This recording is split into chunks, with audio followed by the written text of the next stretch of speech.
Greetings from World Meteorological Organization in Geneva.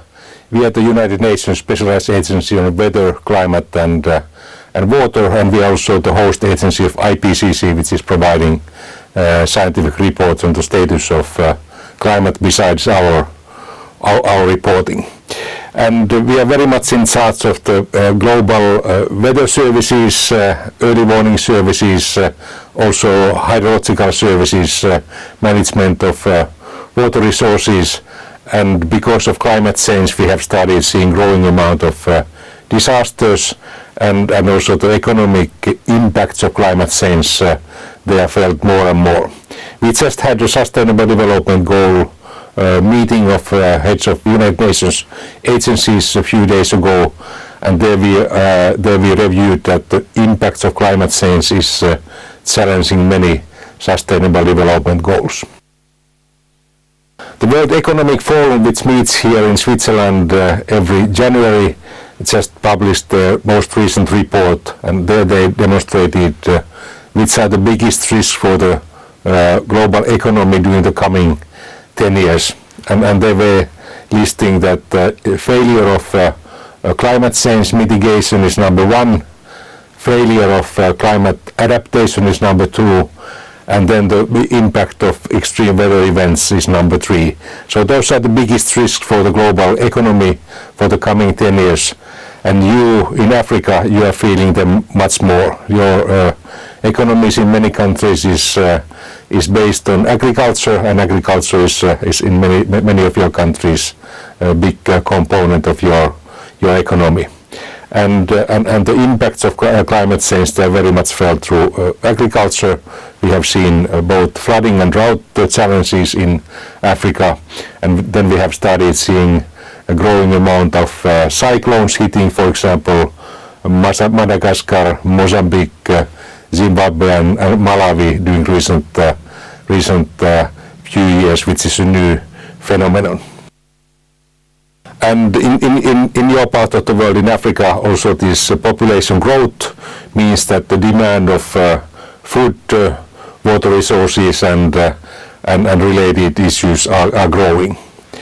And from our side, we can help you with this climate adaptation by investing in the early warning services through which you could minimize both the economic losses and human losses related to weather extremes, drought, flooding, storms and heat waves. Secretary General Guterres has given us a mandate to coordinate the implementation plan of early warning services for all. We have only half of our 193 members have proper early warning services in place, and that means once a high impact weather event hits the countries, there's more economic losses and also more human losses. World Bank has demonstrated that the return of investments to early warning services is at least 10. If you invest $1 in meteorological or hydrological services, you are gaining at least $10. So it's also economically viable issue. And since you are the decision makers at your countries to decide where to allocate both government financing and sometimes also development partner financing, I would recommend you to invest in these early warning services. From our side, WMO, we are now having a program to improve the basic observing systems where we have major gaps in African countries, Caribbean, Pacific islands, and also to invest in the manpower capacity and IT systems so that you can deliver good services and be better prepared to face both disasters and impacts of climate change. And it's also important that we distribute these services and warnings to various audiences like safety authorities, to energy sector, health sector, to local farmers, and various means of transportation, air, marine and road transportation users. And we have to train those users also to use those services. And we have been able to demonstrate that, for example, in some of the West African countries, once these new type of agricultural services have been taken into use, there has been a chance to enhance the agricultural productivity up to 30%. So this is also economically viable investment.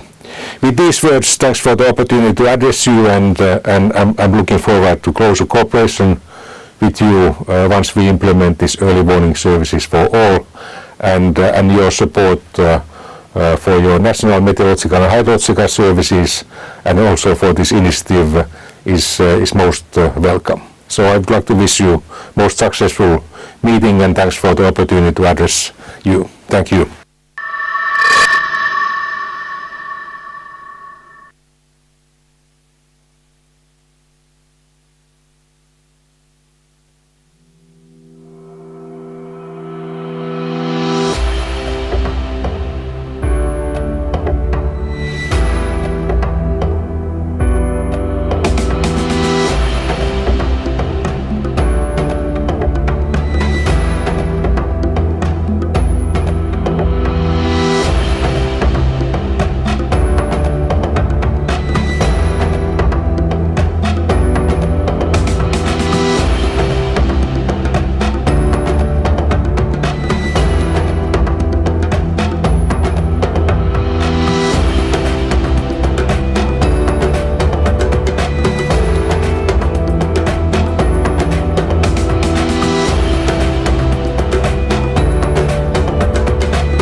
Aysan.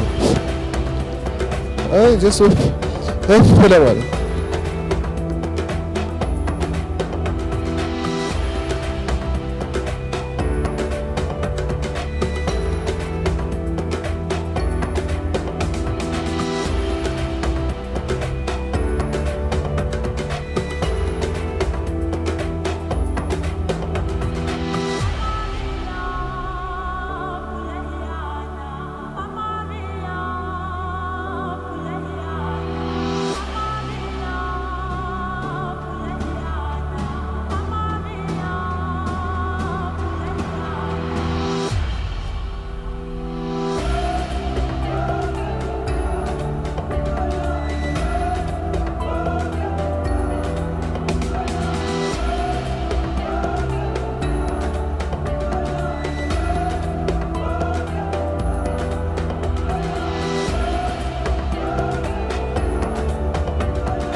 Good morning, honorable ministers, your excellencies, distinguished ladies and gentlemen.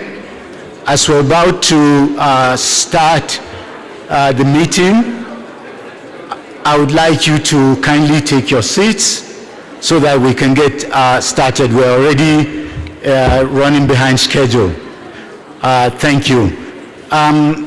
I would also like to remind the honorable delegates that we have an evaluation questionnaire for this conference, which is available on the Paper Smart portal, which is accessible through the QR code that is displayed on the screen. So I kindly urge all of you to kindly ensure that you complete this questionnaire before you leave, since today is the last day of the conference.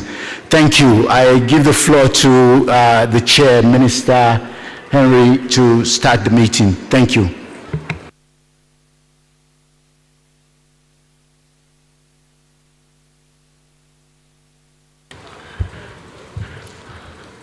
Thank you so much, George. Good morning to everyone. Can we all settle in?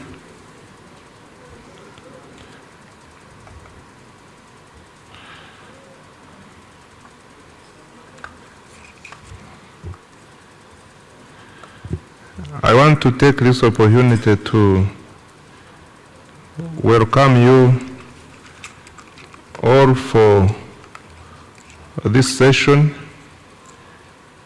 and I want to thank you for putting in more time yesterday to ensure that we conclude on our heavy program which we had before us yesterday. Under today's agenda item, we will be considering the recommendations emanating from the meeting of the Committee of Experts and examine the draft resolutions before us for adoption. I will now call upon South Africa as the first chair of the Committee of Experts to take us through the recommendations from the Committee of Experts. May I take this opportunity to invite Mr. Themba Zulu to the floor to lead us through the process.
Chairperson, good morning, and thanks for giving me the floor to present the report of the Chairperson of the Committee of Experts, Mr. Michael Wamai, who cannot be here to present the report.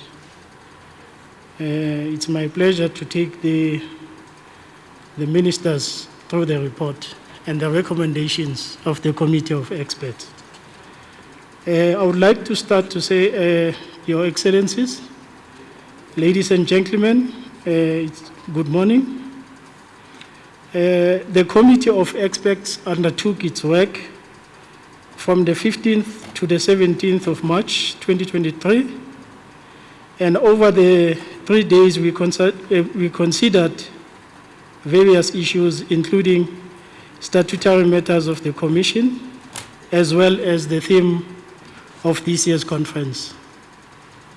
It is therefore my pleasure to present to you the recommendations that have emanated from the discussions for your consideration, and these recommendations are contained in the report of the Committee of Experts. The reference document, if I can allude to it, it's E/ECA/COE/41/22, and I take it that it has been read. I now start with the specific sections of the recommendation. I start with section 3 of the report, which reflects a set of recommendations made by the committee on issues discussed under the item entitled Overview of Recent Economic and Social Developments in Africa. And these recommendations are contained in paragraph 17 of the report. That is where they are detailed, I think on pages 4 and 5. And also the section 4 of the recommendations made by the committee on issues under the item entitled Assessment of Progress on Regional Integration in Africa. These recommendations are reflected in paragraph 20 of the report. On section 5, Chairperson, there's a set of recommendations made by the committee discussed under the item Presentation on the theme of the 55th session of the Commission. And these recommendations can be found in paragraph 24 of the report. With respect to section 6, the recommendations were made by the Committee on the Statutory Issues. Specifically, these were recommendations on the report of the Executive Secretary on the activities of the Economic Commission for Africa. And these activities cover the period April 2022 to March this year. Also, there was a report on the follow-up to the resolutions of the to the Conference of the African Ministers of Finance, Planning and Economic Development. There was also a report on the work of the subsidiary body. This was in reference to the 8th session of the African Regional Forum on Sustainable Development, and these are contained in paragraph 32 of the report. Chair, still under section 6, with regards to the statutory issues, the committee also made a set of recommendations on the report of the work of a subsidiary body, the Committee on Statistics, on the work of its 8th session, and the proposed program plan and budget for 2024. And these detailed recommendations can be found in paragraph 38 of the report. Also, Chair, under section 6, still on the statutory issues, the committee had a set of recommendations, and these focused on the reports on the work of the subsidiary bodies, specifically the Committee on Economic Governance, and this was its first session. The reports that were considered on the sessions of the sub-regional intergovernmental committees of senior officials and experts, and the outcomes of the sub-regional policy dialogues on the theme of the session of the Commission. There was also consideration of the report on the work of the subsidiary body, the progress report on the work of the African Institute for Economic Development and Planning, in quotes, in brackets, sorry, that is IDEP, and finally a report on the United Nations support for the African Union and its new Partnership for Africa's Development program. And all of these can be located in paragraphs 43 and 49 of the report, respectively. Chair, further under Section 6, and still with respect to issues of the statutory issues, the following recommendations were made on the report on the implementation of the Vienna Program of Action for landlocked developing countries for the decade 2014 to 2024, and also a report on the progress on implementation of priority areas of the Doha Program of Action for the least developed countries in Africa. And paragraph 53 of the report spells out the detail thereof. On Section 7, further recommendations were made, Chair, by the Committee on Issues relating to the date, the venue, and the theme of the 56th session of the Economic Commission for Africa. And paragraph 57 of the report of the experts outlines, contains the details of these recommendations. The Committee of Experts, Chair, has also considered 13 draft resolutions and recommended them for consideration and possible adoption by this Conference of Ministers. The resolutions are outlined in an annex to the report. And Chair, on behalf of the Chair of the Committee of Experts, I wish to also take this opportunity to express his gratitude to the members of the committee and of the Bureau, as well as the support of the ECA Secretariat for all the support and hard work. I submit, Chair. Thank you. Thank you very much. Excellencies, I suggest we first consider the recommendations made by the committee and then the draft resolutions. First, I invite the conference to consider recommendations made under Section 3, paragraph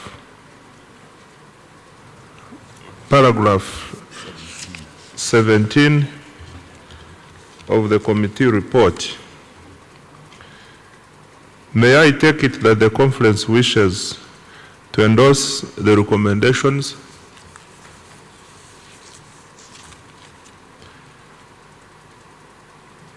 I see no objection. It is so decided. I now invite the conference to consider recommendations reflected in Section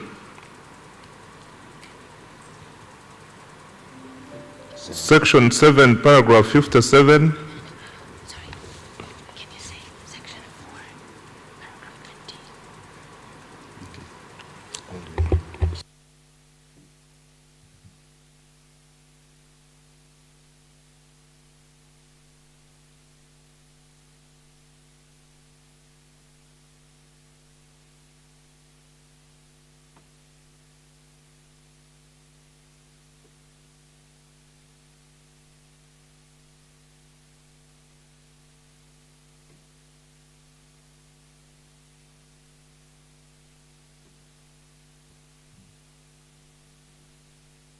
Sorry, I beg your pardon.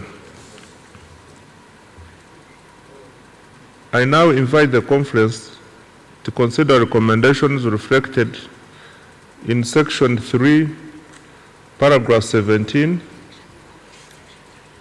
Section 4, paragraph 20, Section 5, paragraph 25, Section 6, paragraph 38, and Section 7, paragraph 56.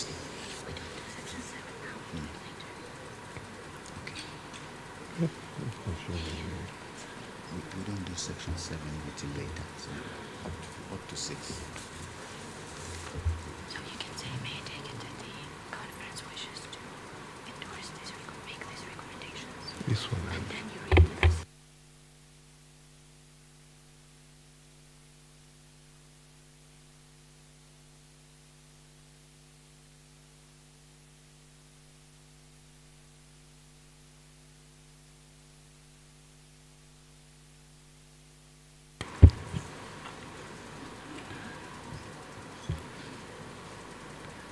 I now invite the conference to consider recommendations reflected in Section 3, Paragraph 17, Section 4, Paragraph 20, Section 5, Paragraph 24, and Section 6, Paragraph 38.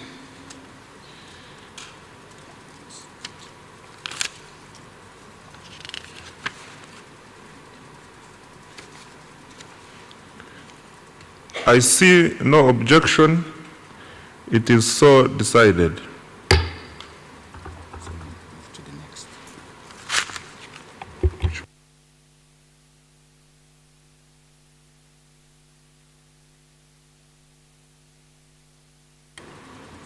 I now invite the conference to consider recommendations reflected in Section 7, Paragraph 57 of the committee report. Zimbabwe asks for the floor. Please. Zimbabwe. Is that Zimbabwe? Namibia. Namibia. You have the floor. Thank you, Chairperson. Chairperson, I raise my flag as the Dean of the Southern Region, just to indicate that under paragraph 57B, about the hosting of the next meeting by the Kingdom of Morocco, as the Southern Region, we have also submitted Zimbabwe as the country to host the next meeting. And in this regard, Mr. Chairperson, I would like to ask that based on the two offers, that the Secretariat consult or hold consultations with the parties involved to find a solution on this and inform the member states accordingly. I thank you, Chairperson. Egypt. Thank you very much, Chair. It's just a logistical question because we do see that there are other recommendations before we go to Section 7. So I guess there is paragraph 43. That was a recommendation. There is paragraph 49 was also a recommendation, and there is paragraph 53 that is also a recommendation. So are we not adopting these? We took them by sections. They should have spoken at that point.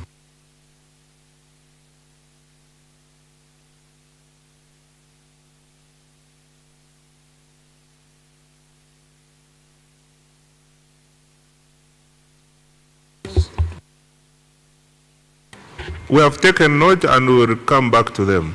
Thank you.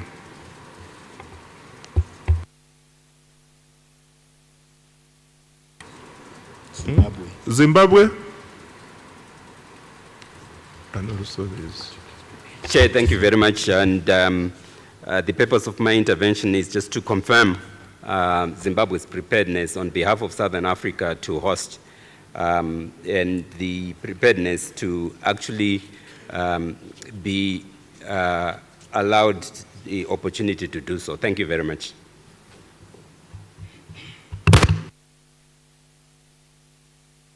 Which country is that? Morocco? Thank you, Chairperson, for giving my delegation the floor. I would love also to reiterate the Morocco offer that has to host the next meeting, and I would love to confirm, to inform that the conference that Morocco has sent a verbal note before the conference by this subject, and during the experts meeting, we expressed our offer, and no country objects, and yesterday also we confirm it. So just my intervention is just to confirm the Morocco offer to host the next meeting. Thank you, Chair. Uganda. Your Excellency, Chair, the two bidders have spoken, and I had time to have consultations with both the SADC region, including Zimbabwe and Morocco. I also had an opportunity to consult with my colleague, Ambassador Rushi, who is not in the capital here, and we've just spoken on phone less than 5 minutes back. He advises that to make the work smooth, we should allow time for consultation between the Bureau, which will work with the Secretariat, and then the two member states or the regions that have put in their bids. Your Excellency, Chair, on behalf of the delegation of Uganda that sits in Addis Ababa, I would like to make a commitment that we are going to make sure that we hold this consultation as shall be guided by you at this point in time, so that we make the work here smooth. Thank you, Your Excellency.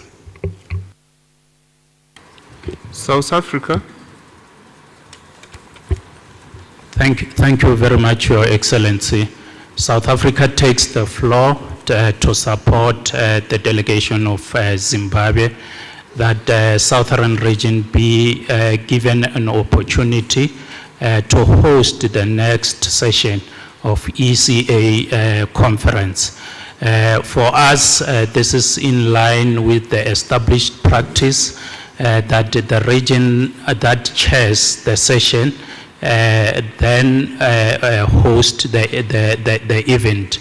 So we take the floor to emphasize that we are in agreement with the submission that was made by the Dean of the Southern Region, and also the submission that was made by the Ambassador of Uganda, that in the event that we are having more than one candidates to host, then we can consider deferring the issue to the Bureau to engage in further consultations. Thank you very much.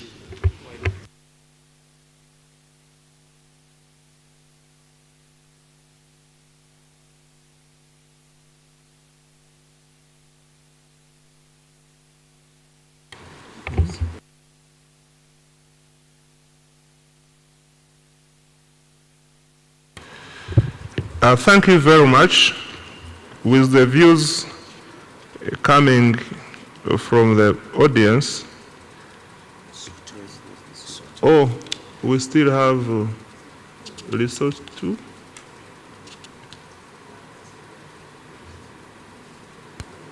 Thank you, Your Excellency. You have the floor.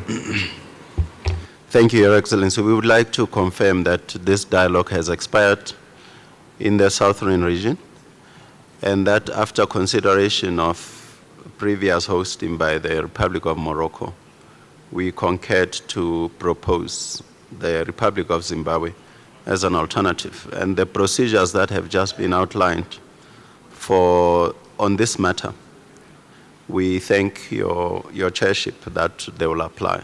Thank you, Your Excellency.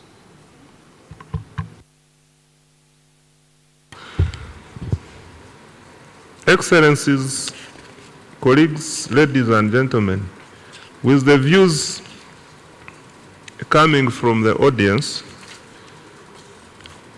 I would like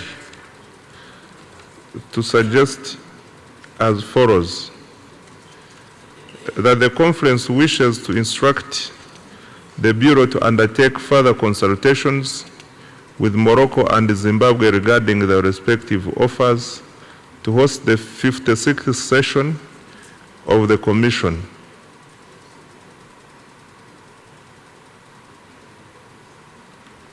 I see no objection, and it is so decided.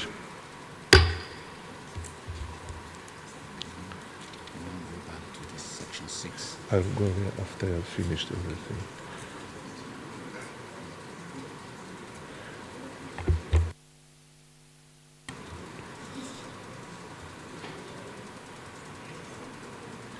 We also have recommendations before us on the theme and dates of the 56th session, and also reflected in section 7, paragraph 57 of the committee report.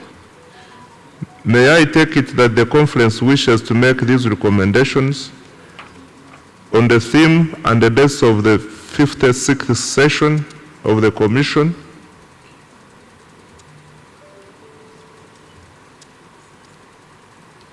I see no objection.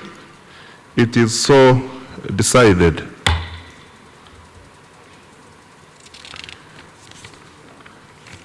We will now move to consider the draft resolutions for adoption. I will come back after.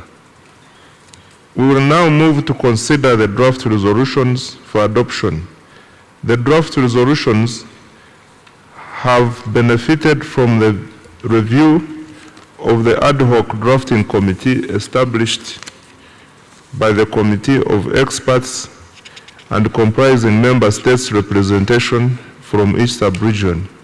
They have also been reviewed by our Committee of Experts on the course of their work and recommended to the conference for adoption. There are 13 resolutions before us, and you can find them contained in the report of the Committee of Experts issued as E/ECA/COE/4122 or through the paper smart photo. We shall proceed with the first draft resolution on enhancing energy security and ensuring a just energy transition in Africa. I see no objection. It is so decided.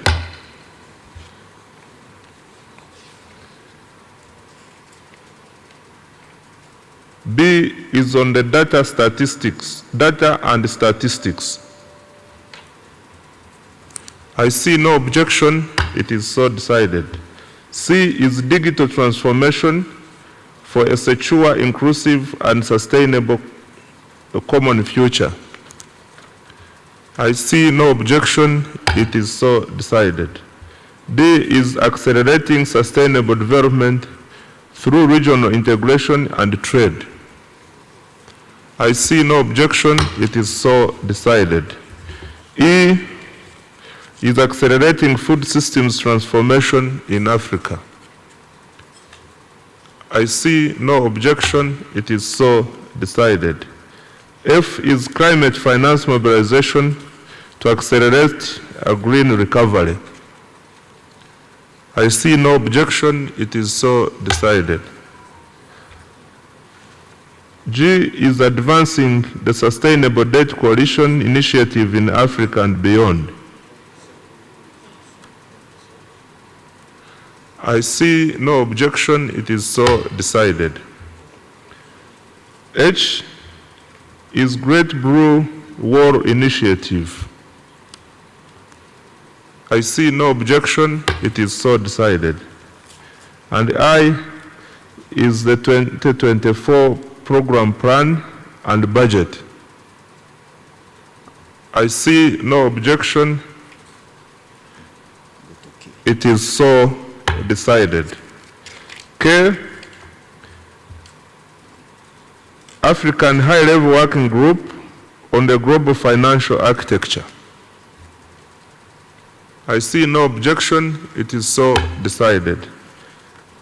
M is strengthening the cooperation between the Economic Commission for Africa and the African Union Commission to address development challenges in Africa. I see no objection. It is so decided.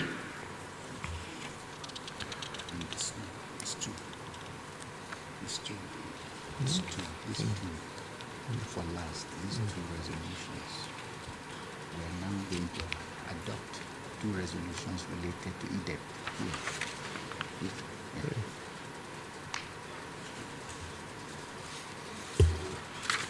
J and K. We also.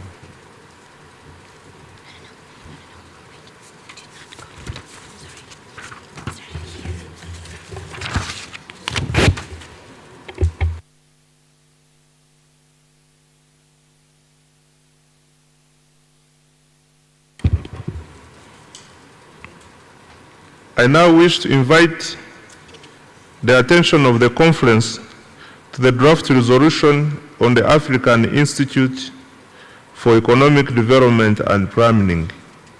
I understand that there is an oral statement by the Secretariat in connection with this draft resolution.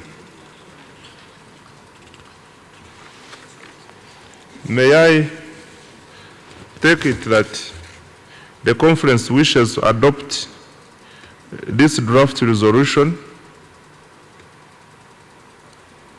I see no objection. It is so decided. Pardon. Monsieur le Président. Pardon, c'est l'Algérie, c'est l'Algérie. Algeria. Algeria, sorry. Je m'excuse, j'ai juste une observation d'ordre linguistique par rapport à l'interprétation et la traduction. Dans le texte français, la partie opérative, hein, le paragraphe 2, c'est mentionné « engage tous les États membres de la Commission économique pour verser leur contribution ». Je propose, au lieu d'engage, appel conformément, et ce pour être en adéquation avec les versions anglaises et arabes. Hein, parce que la version anglaise, c'est mentionné clairement « call upon », et pour la version arabe « yunashid ». Donc, ce n'est pas engage. Voilà, c'était l'observation d'ordre linguistique. Merci, Monsieur le Président.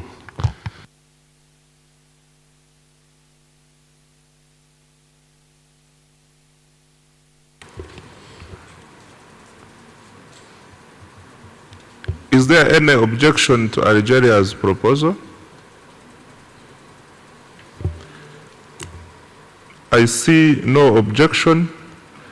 It is so decided.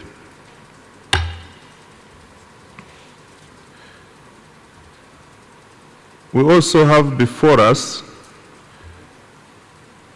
draft resolution to be recommended the Economic and Social Council in connection with the draft resolution on the African Institute for Economic Development and Planning that we have just adopted, on reinforcing the role of the African Institute for Economic Development and Planning in assisting member states in strengthening development planning and improving their capacity to formulate and manage effective public sector policies for structural transformation and sustainable development. May I take it that the conference wishes to recommend this draft resolution to the Economic and Social Council? Tanzania? Thank you very much, Excellency Chair. For us, we had a general recommendation as far as the resolution is concerned. If you can allow us, we can proceed, Chairperson. Please go ahead. Thank you very much. Our concern is just to make the resolution smart, and they can take you for just an example for resolution number E on the draft resolution on the African High-Level Working Group on the global financial architecture, and they can take you to page number 2 out of 4. On Tanzania, item, yes. Would you like to draw the microphone closer to you? Yeah, thank you very much. I draw the attention on the item number, resolution number E, on the item number 5. That is to call for special drawing right allocation to be considered in a rule-based analytical manner. It continued that way. But for us, we propose that we write the recommendation in such a way that to make it smart, at least to indicate the responsible institution for implementation or follow-up. You can see for that recommendation, number 5, all through up to 16, there is no responsible person. So chairperson, we can do that one. That is a general recommendation with all other resolution. We submit, Chair.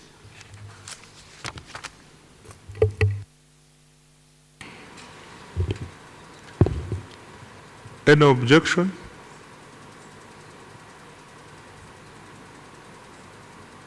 I see no objection, and the recommendation is going to be improved accordingly.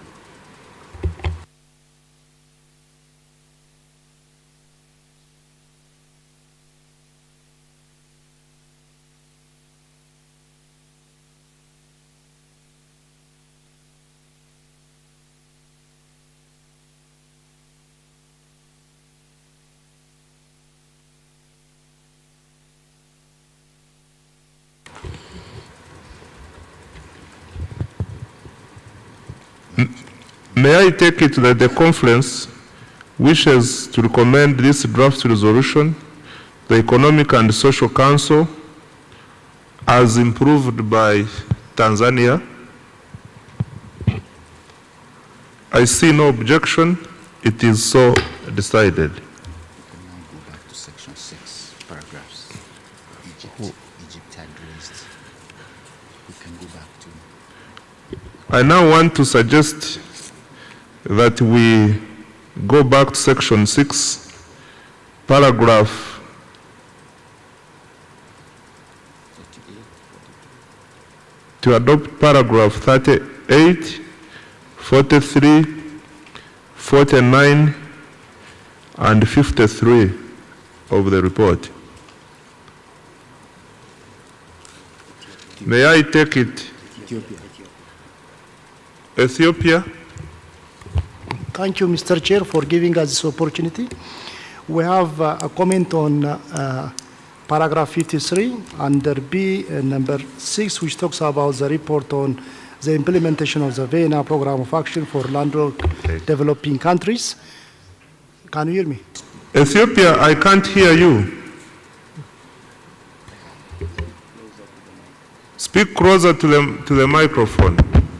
Okay, thank you very much for giving us this opportunity. We have a comment on paragraph 53 under B, number 6, which talks about the amendment of the report on the implementation of the Vienna Program of Action for Landlocked Developing Countries. We have an objection for the last sentence under this paragraph, which talks about avoiding projects that are still under negotiation among its members, so we strongly recommend to take out the last sentence of this paragraph. Thank you very much.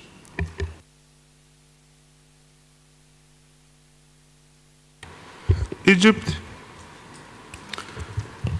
Thank you very much, Chair, for giving Egypt the floor. And so the other one is objecting. Do you have any?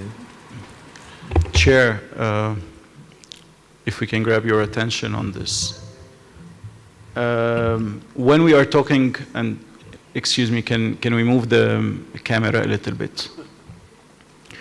Chair, when we are talking about the work of the ECA, and we are going to support or promote certain projects, shouldn't these projects be finalized and agreed upon? Or can we have a promotion of projects that are still under negotiations? That's, I think, a very valid question. If we want to present or to remove parts of paragraphs, we have to present a reason for adding or for removing. But just requesting to remove, again, if you take a look at the paragraph, Chair, the paragraph is very general. It says that we need to avoid promoting any projects that are still under negotiations. Once they are done, once negotiations are over, then we do have the authority to promote them. When they are still under negotiations, it's not possible to promote a project that is still being discussed between member states. So I guess this is an agreed general provision. This is an agreed general principle. We did not specify any certain project in this paragraph. We're talking about a principle.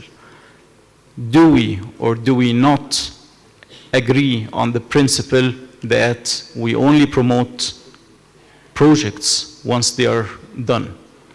So in this regard, we insist on having that last sentence of the paragraph the way it is, because that's a general principle that all member states need to abide by.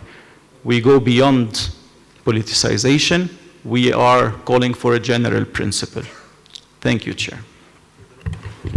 Ethiopia, the argument by Egypt is persuasive. Do you have any strong justification to support your case?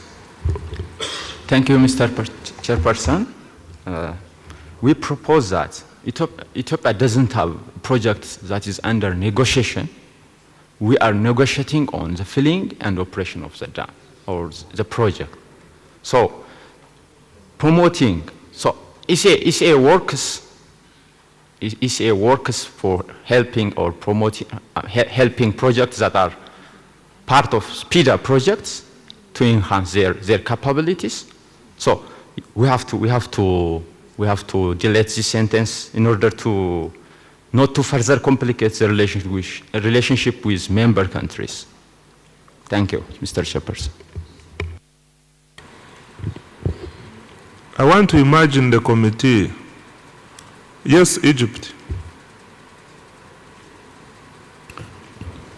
Thank you very much, Chair. And speaking of negotiations or not, this, Chair, is a UN subcommittee, okay? This is a committee of the UN.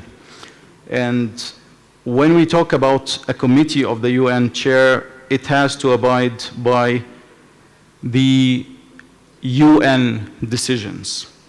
And if we take a look, Chair, at the presidential statement, and I need you to pay good attention to this.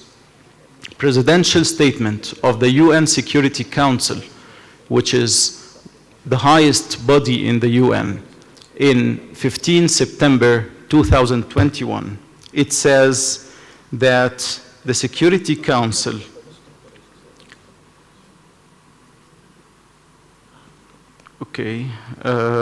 calls upon the three countries to take forward AU-led negotiation process in a constructive and cooperative manner. This means that there are negotiations. We have a presidential statement from the UN Security Council that says that a certain project is still under negotiation between certain member states. So if anybody here has a different idea that this is not a project that's still under negotiation, I guess they need to take that to the UN Security Council, not to this august body. Thank you very much.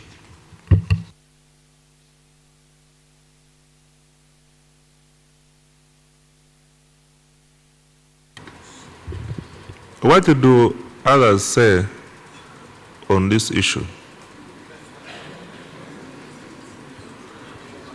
Do we have consensus or unanimity on this matter? Because I want us to move.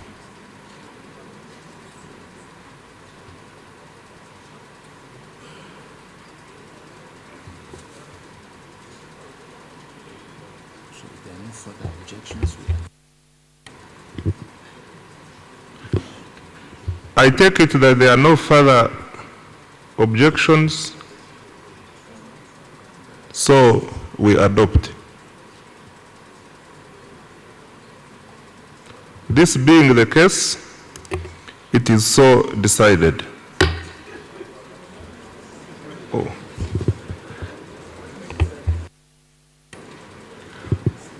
We have decided the status quo stands as recommended by the experts. as recommended by the committee of experts. Is that okay? It's now clear, so we move.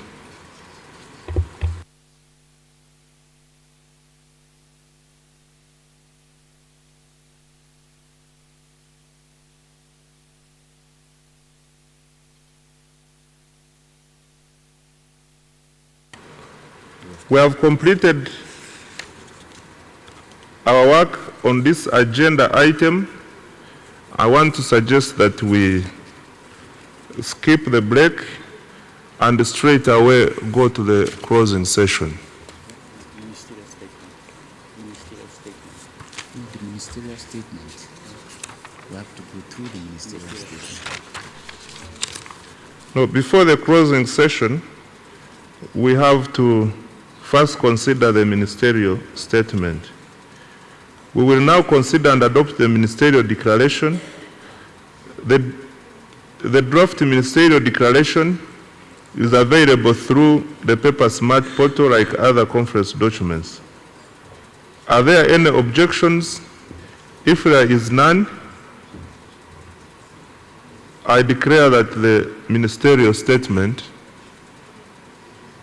be adopted.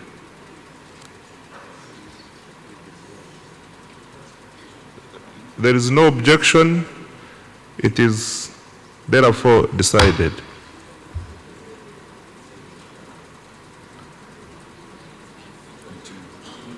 May I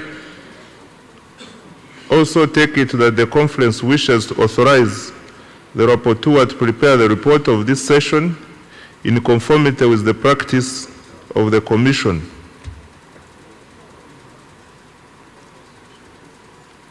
I see no objection.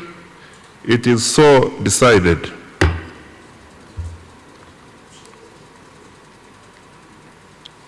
We have now come to any other business. Is there any other business?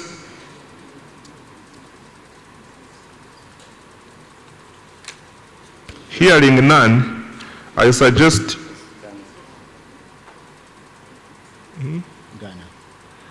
Ghana. Yeah, Mr. Chairman, I wanted us to consider paragraph 40, where I had in one of the programs suggested that we have these peer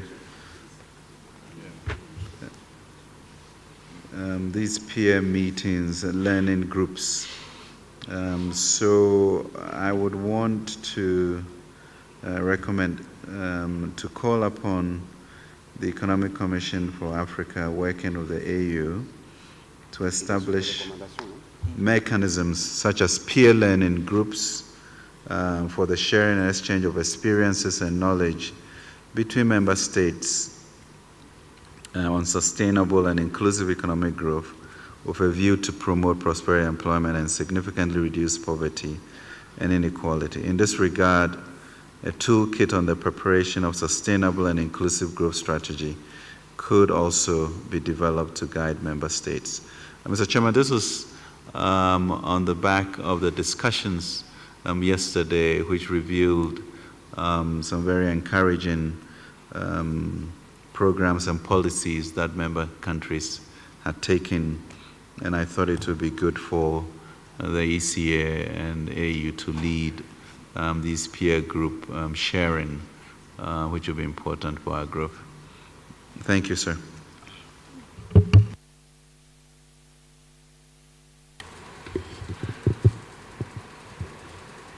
Who is that? Eritrea. Eritrea? Thank you very much, Chair.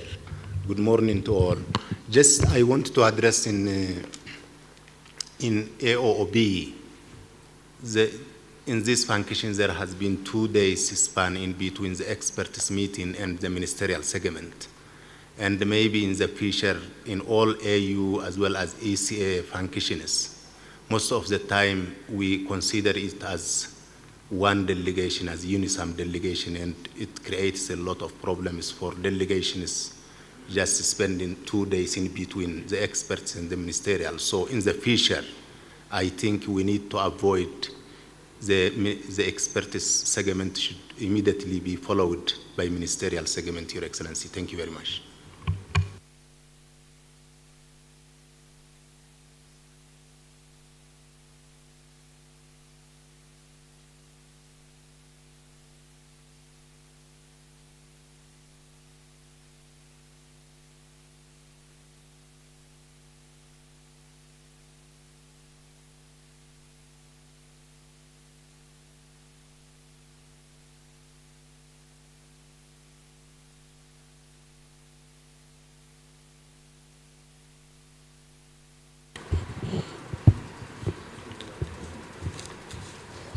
Is there any other?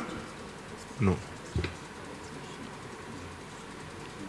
There is that Uganda? Which one is it? Your Excellency, Chair, that's Uganda. Yes. I thought we should respond to the proposal by Eritrea. I would concur with him. However, looking at the volume of work, maybe the 2 days would help the experts to wrap up. Probably we could look at other areas like logistics. But my thinking is we need some 1 or 2 days. Maybe we can reduce to 1 day in the between the meeting of the ministers and then the experts, so that they clean up the kind of jobs they could have done at their level. Thank you. I think the issue is largely operational, and the Secretariat can look into it with a view of adopting the idea he has brought forward. Now, with the Ghana, Honorable Minister, would you like to consider submitting your proposal in writing so that it is considered at the next session? At the next session. Yes, sir. Thank you very much. At Thank this you. session, is that right? Thank you. We shall incorporate in the next. In this session. In the statement. Sorry?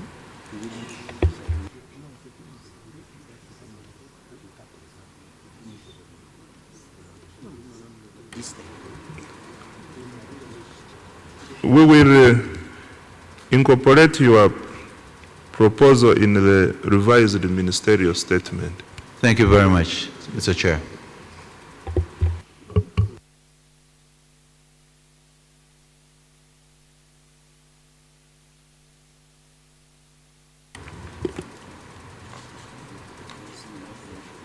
Being no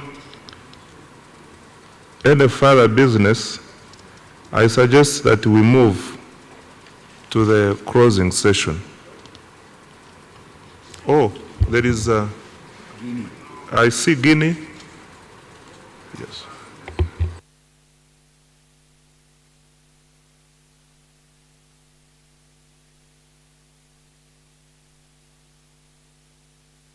Guinea. Yes. Hello? Bonjour, merci Monsieur le Président. On s'excuse de revenir un peu en arrière, on sait qu'on est dans les questions diverses.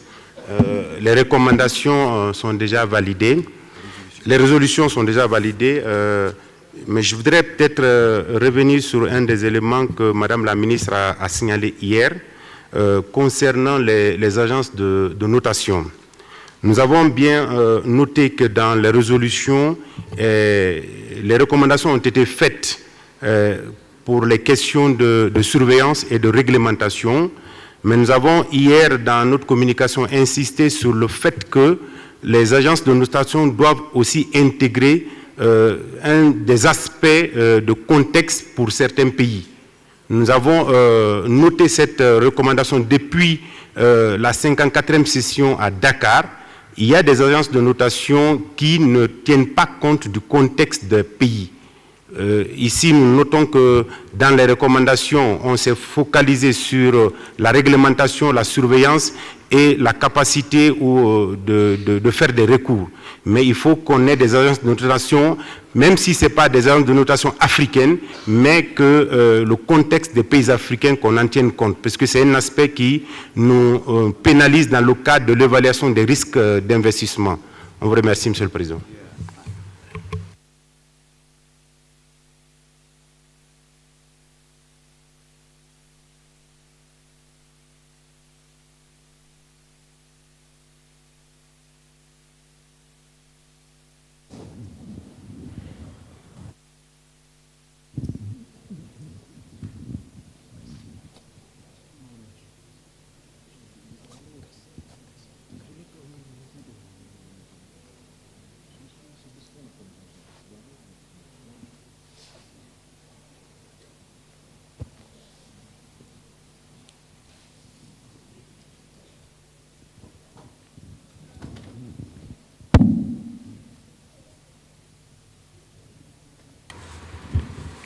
Can I suggest that we receive your issue in writing and then we work on it?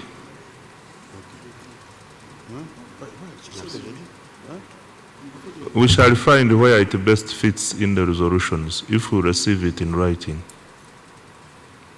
Is that okay? Again, is that okay?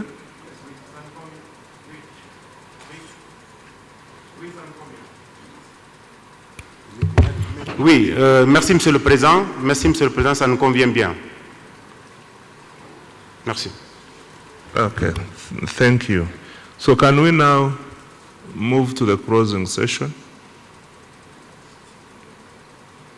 I see no objection, and it is so decided. I now call upon Mr. Antonio Pedro, the Acting Executive Secretary, to make his statement.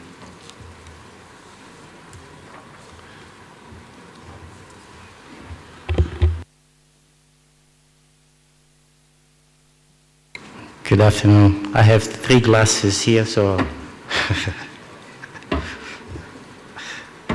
All right. So, Your Excellency, Mr. Henry Musazizi Ariganyara, Minister of State for Finance, Planning and Economic Development of the Republic of Uganda, Chair of the Bureau of the Ministerial Segment, Chairperson of the Bureau of the Conference of African Ministers of Finance, Planning and Economic Development. Excellencies, Honorable Ministers, Governors of Central Banks, specially invited guests, delegates and officials, members of the media, distinguished ladies and gentlemen. As we mark the end of a week-long deliberations, I wish to commend you for having taken the time out of your busy schedules to participate in this important meeting. We have had a week of packed meetings, all centered on the key question, how to foster recovery and transformation in Africa to reduce inequalities and vulnerabilities.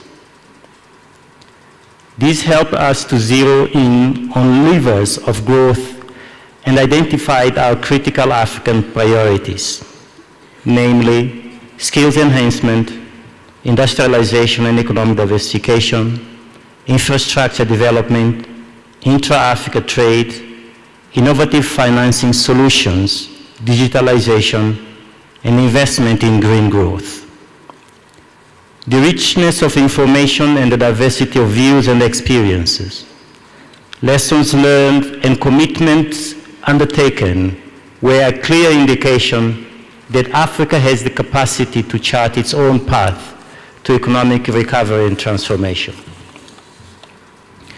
We have learned from the successful implementation of pro-poor targeted policies in Egypt, anti-inflationary policies in Mauritius, homegrown policy reforms in Ethiopia, the successful establishment of the logistics hub and pharmaceutical manufacturing firm in Rwanda, that the solutions to Africa's problem lies within the continent. We've also taken note of the commitments made by our strategic partners and key stakeholders to work closely with the ECA to help African countries weather the storm and withstand the effects of successive crises. We do not take these commitments for granted. Excellencies, honorable ministers, ladies and gentlemen, let me highlight a few issues that featured prominently in the deliberations, which merit further consideration and follow-up as we depart to our respective organizations.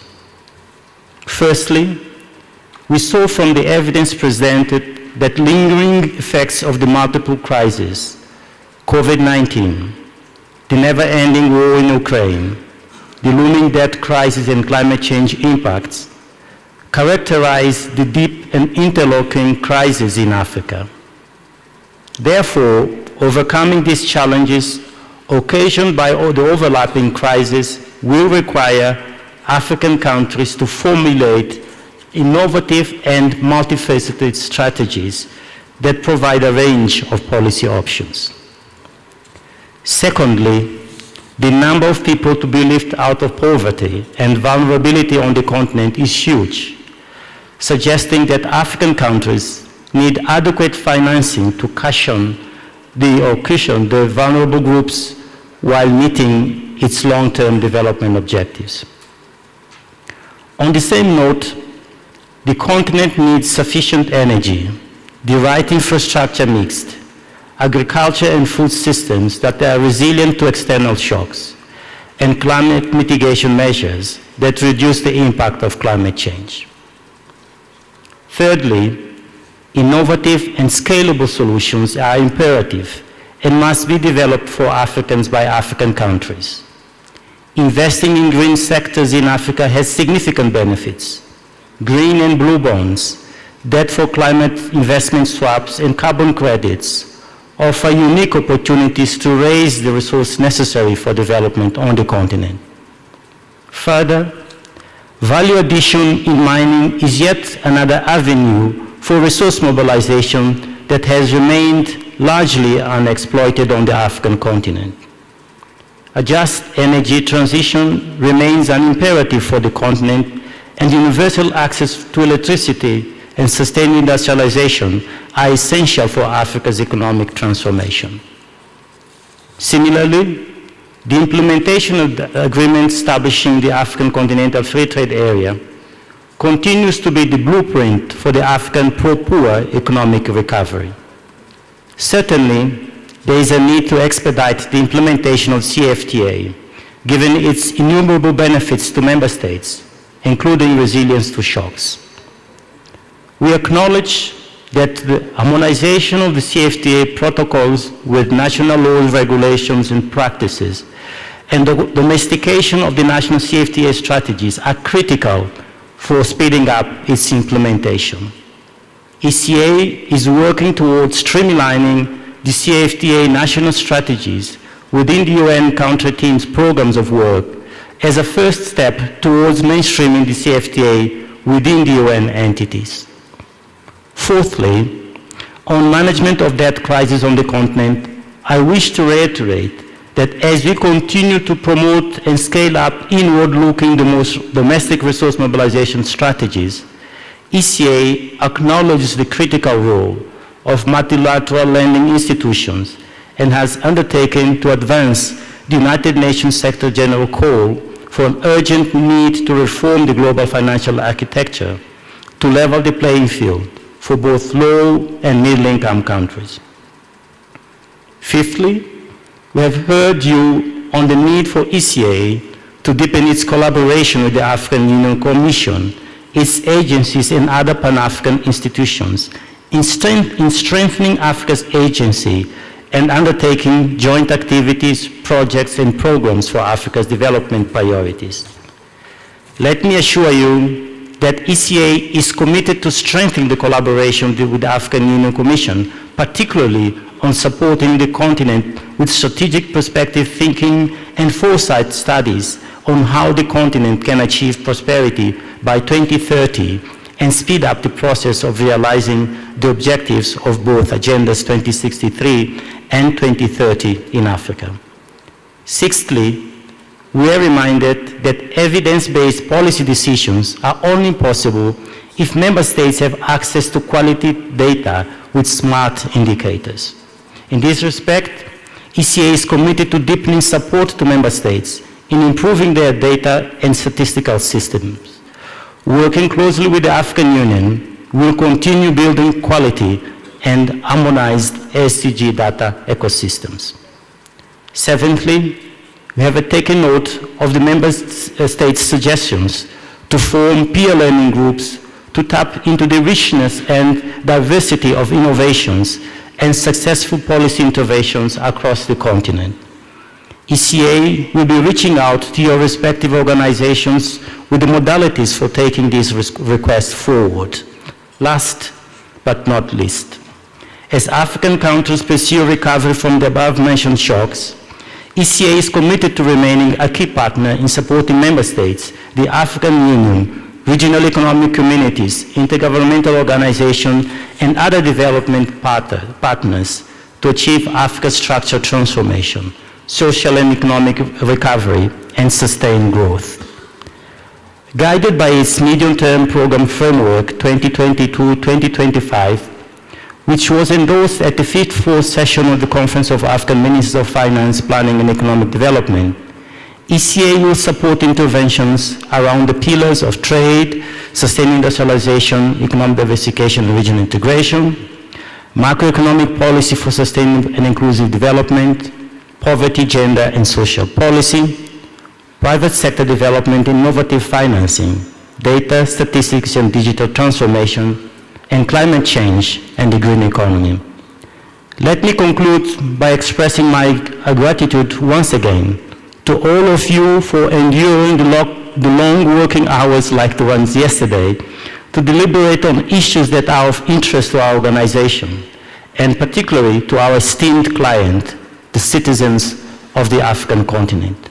We are particularly indebted to our host, the Ethiopian government, for the hospitality and for making the 55th meeting of the Conference of African Ministers of Finance, Planning and Economic Development a success.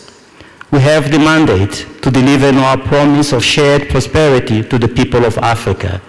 We were reminded during the deliberations that sustainable solutions must be developed by Africa and that strengthened partnerships and collaboration are key in delivering to our people a transformed Africa.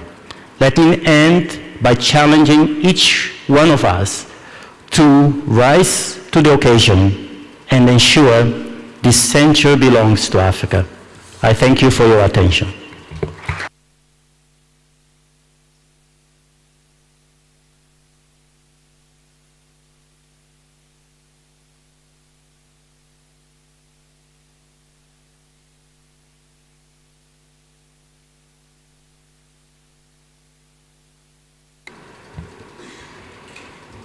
Excellencies, honorable ministers, colleagues, ladies and gentlemen, it gives me great pleasure that we have come to the closing of a series of engagements that have been part of the 55th session of the Conference of the African Ministers of Finance, Planning and Economic Development.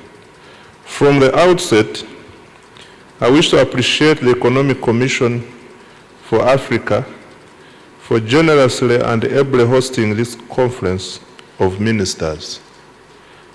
I'm glad that all arrangements have finally come out well. Excellencies, honorable ministers, colleagues, ladies and gentlemen, this meeting highlighted the various challenges member states have faced during the COVID-19 era and the multiplicity of global shocks.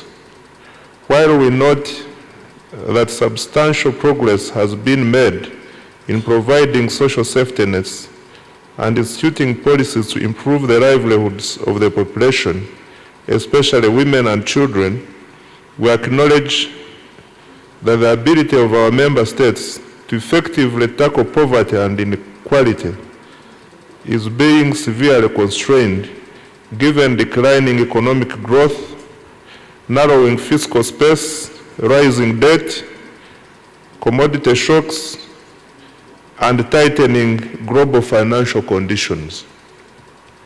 Without doubt, there is a high risk of missing the poverty and inequality targets set out in the 2030 Agenda for Sustainable Development and Agenda 2063. The Africa we want of the African Union. Excellencies, honorable ministers, colleagues, ladies and gentlemen, I would also want to commend the vibrant and strategic engagement and contributions of member states and other participants across all sessions of this meeting.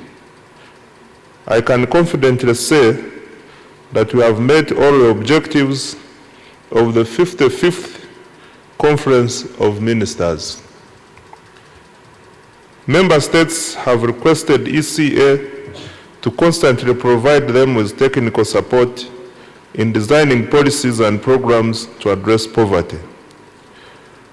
We were reminded that the empowerment of women and the youth is an essential ingredient to succeed and an imperative for our development. We also heard that we must focus on pursuing policies and strategies that will allow us to harness the demographic dividend and use it to the advantage of the continent. Excellencies, distinguished delegates, ladies and gentlemen, allow me to highlight some of the key resolutions that emerged from this meeting. There has been a call on member states to, number one, leverage the agreement establishing the African Continental Free Trade Area to strengthen their resilience to future economic shocks and maintain their sustainable growth. Number two, create wealth and increase domestic resource mobilization through prudent and targeted public spending, modernizing the tax system, and adopting homegrown fiscal and monetary reforms that attract small and medium-sized investors. Number three, explore other innovative financing mechanisms which have the potential to provide the much-needed development finance but remain largely unexploited, like green financing.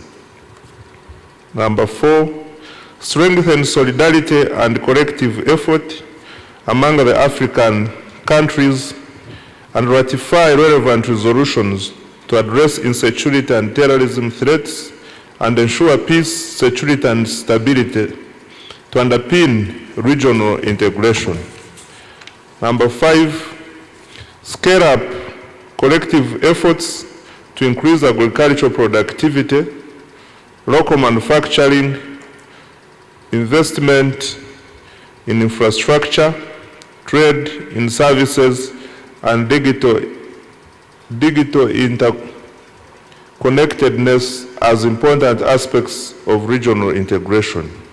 Number 6, revitalize efforts to implement infrastructure projects, including under the second program for infrastructure development in Africa and under the priority action for the period 2021 to 2030, support industrialization and the development of regional value chains.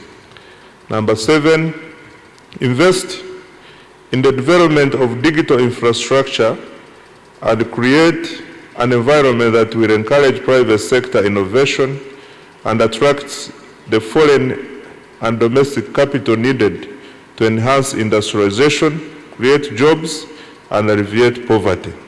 Number 8, ratify the protocol to the treaty establishing the African Economic Community relating to free movement of persons, right of residence, and right of establishment as an essential enabler of the implementation of the agreement establishing the African Continental Free Trade Area and regional integration.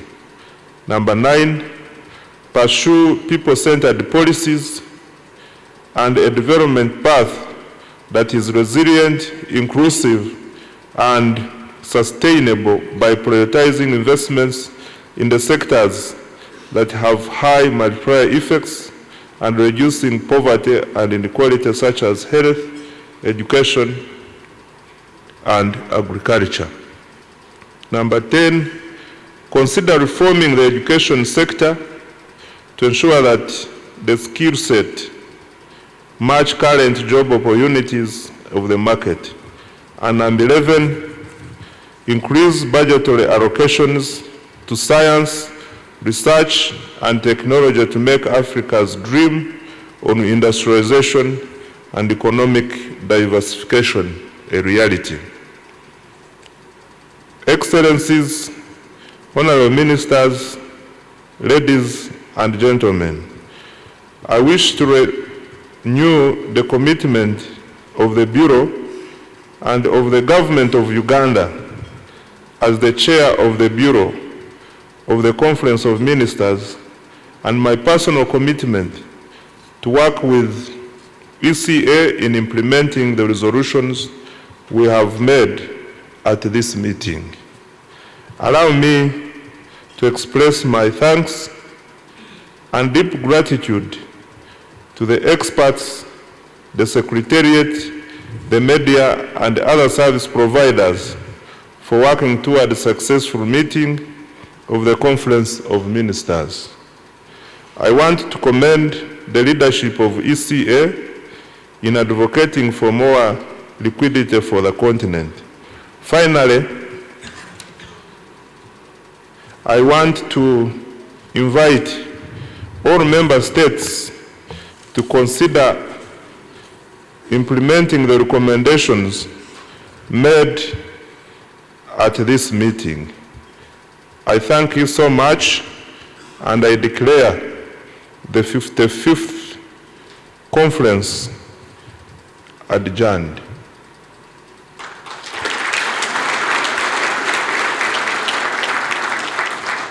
I have one announcement to make.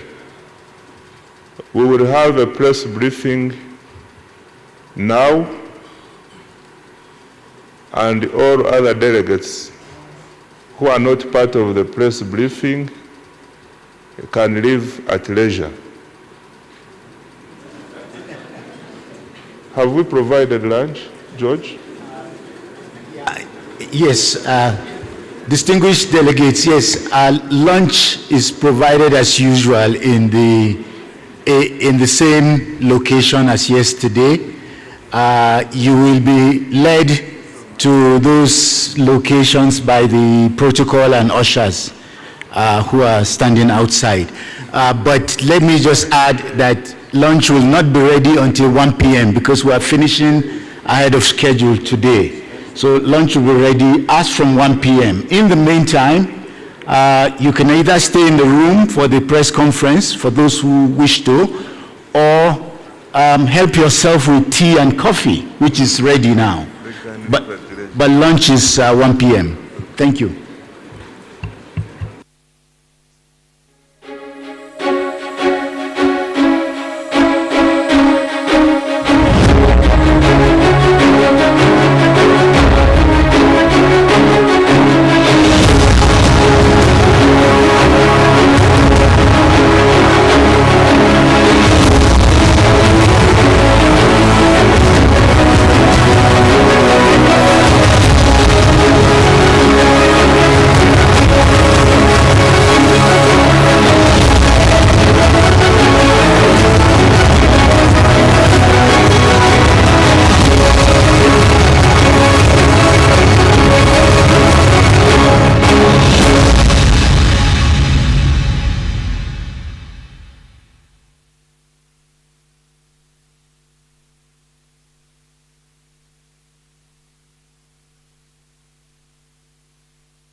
So may I call on all the journalists and reporters to take place in the front as delegates are leaving their seats. I would ask the journalists to come to the front and settle their cameras.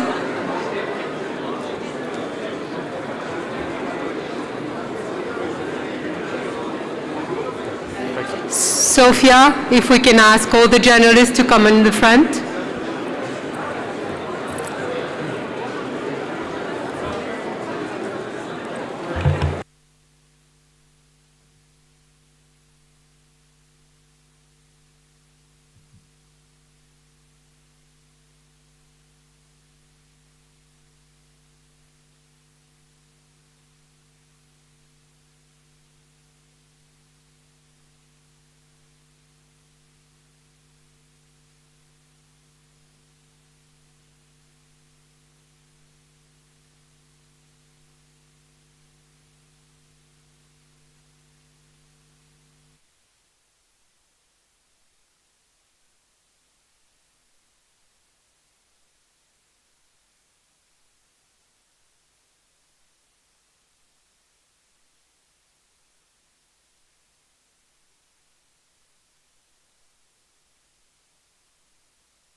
Hello? Oh, it is working. All right. I think the journalists are already here, so we can start the press conference as soon. Yeah. As soon as the chair is ready. And if I may ask the ushers to show delegates the way to the lobby. Ushers and protocol officers can show the delegates to the lobby, and so that we can have the room ready for the press conference, please. Thank you. Just 1 minute. Okay, all right.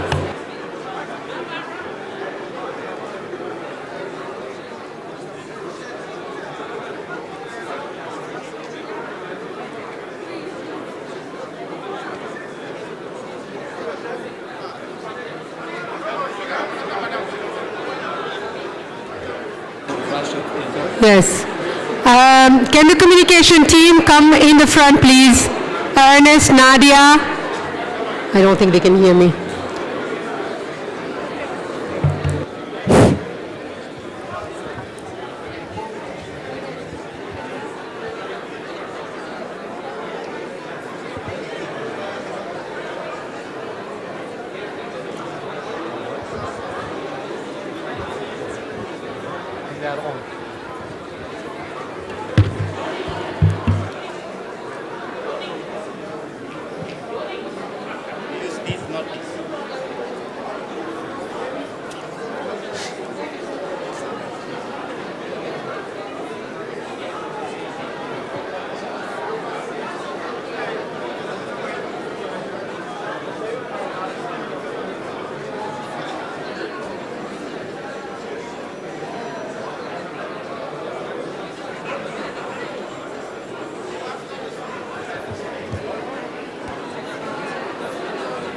Arrivé?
No, just the three of us. Thank you very much. Greetings, colleagues, journalists who are here physically present, and I believe there are some who are online. Welcome. We will now proceed to the press conference. So immediately I will give the floor to the ES, Pedro, and then the chair, just to say a few remarks, and then you can ask your questions. Thank you. Over to you, Pedro. Thank you. So most of the things that I would want to say, I have already said through the my statements in the closing ceremony. But let me perhaps offer slightly different perspective, which is that we have a unique window of opportunity now to do things differently, because the paradigms, I would say, are favorable this time around than it had been the case in the past. We have the opportunities in the form of the vast endowments that we have.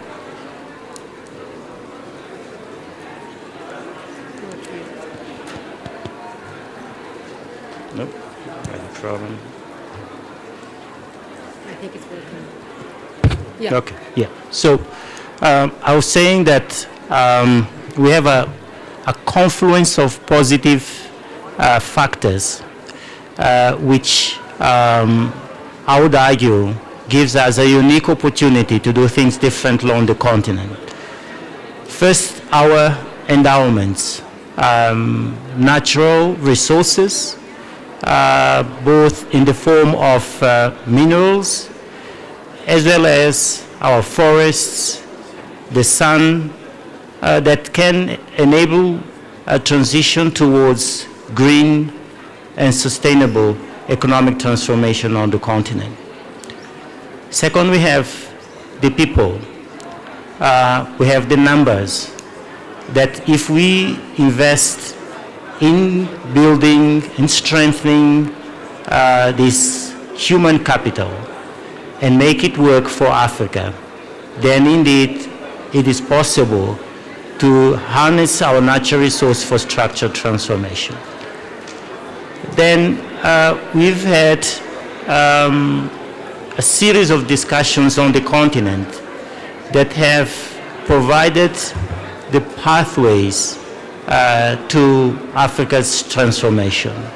From the summits which have renewed the commitment to implementing the African Continental Free Trade Area, that remains the Marshall Plan for the continent, that provides the catalyst for the structural transformation, that strengthens business fundamentals for investments on the continent.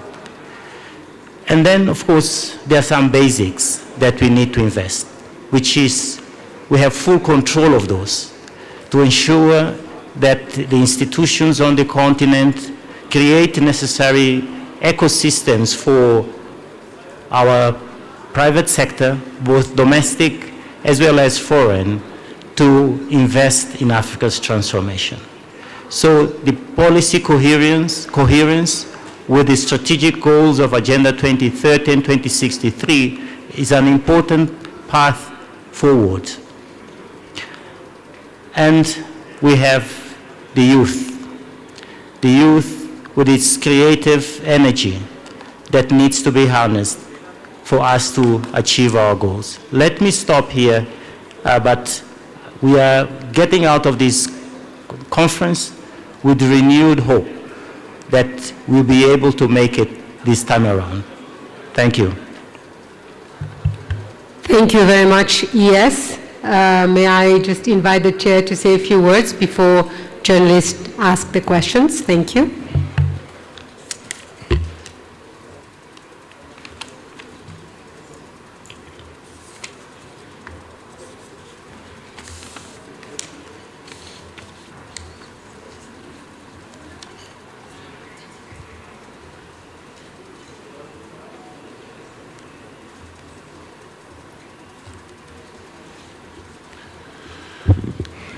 Thank you very much, and a good afternoon to all of you members of the press.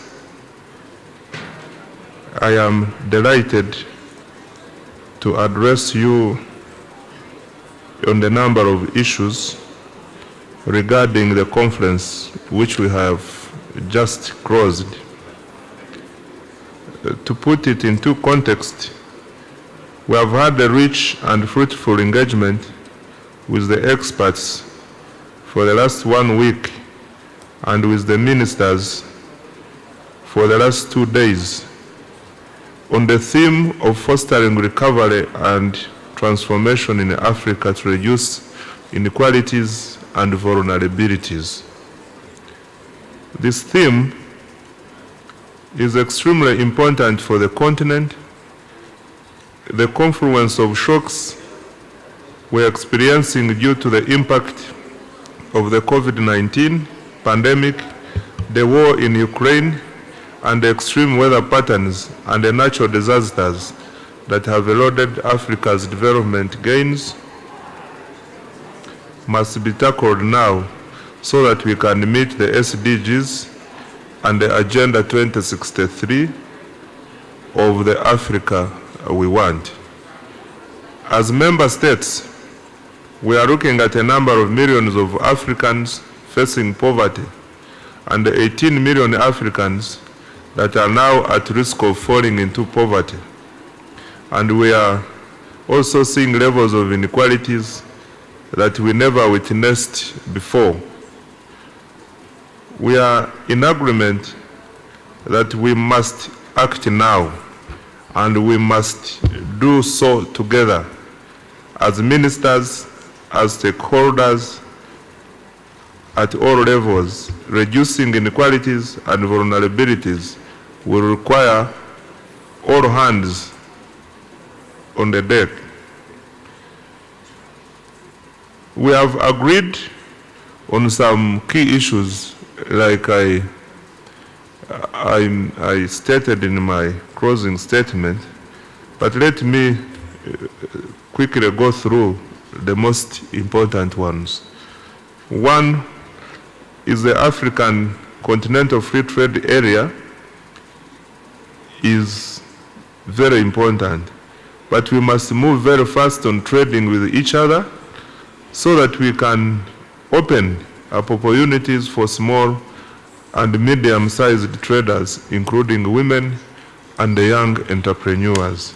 Two, we also need to create jobs. We can unlock green jobs and green finance as we tackle climate change and extreme weather patterns. Three, we must also invest in data so that we can make real-time informed decisions. And four, the global financial architecture needs to work for Africa to truly unlock the financing we need to meet the needs of the vulnerable citizens.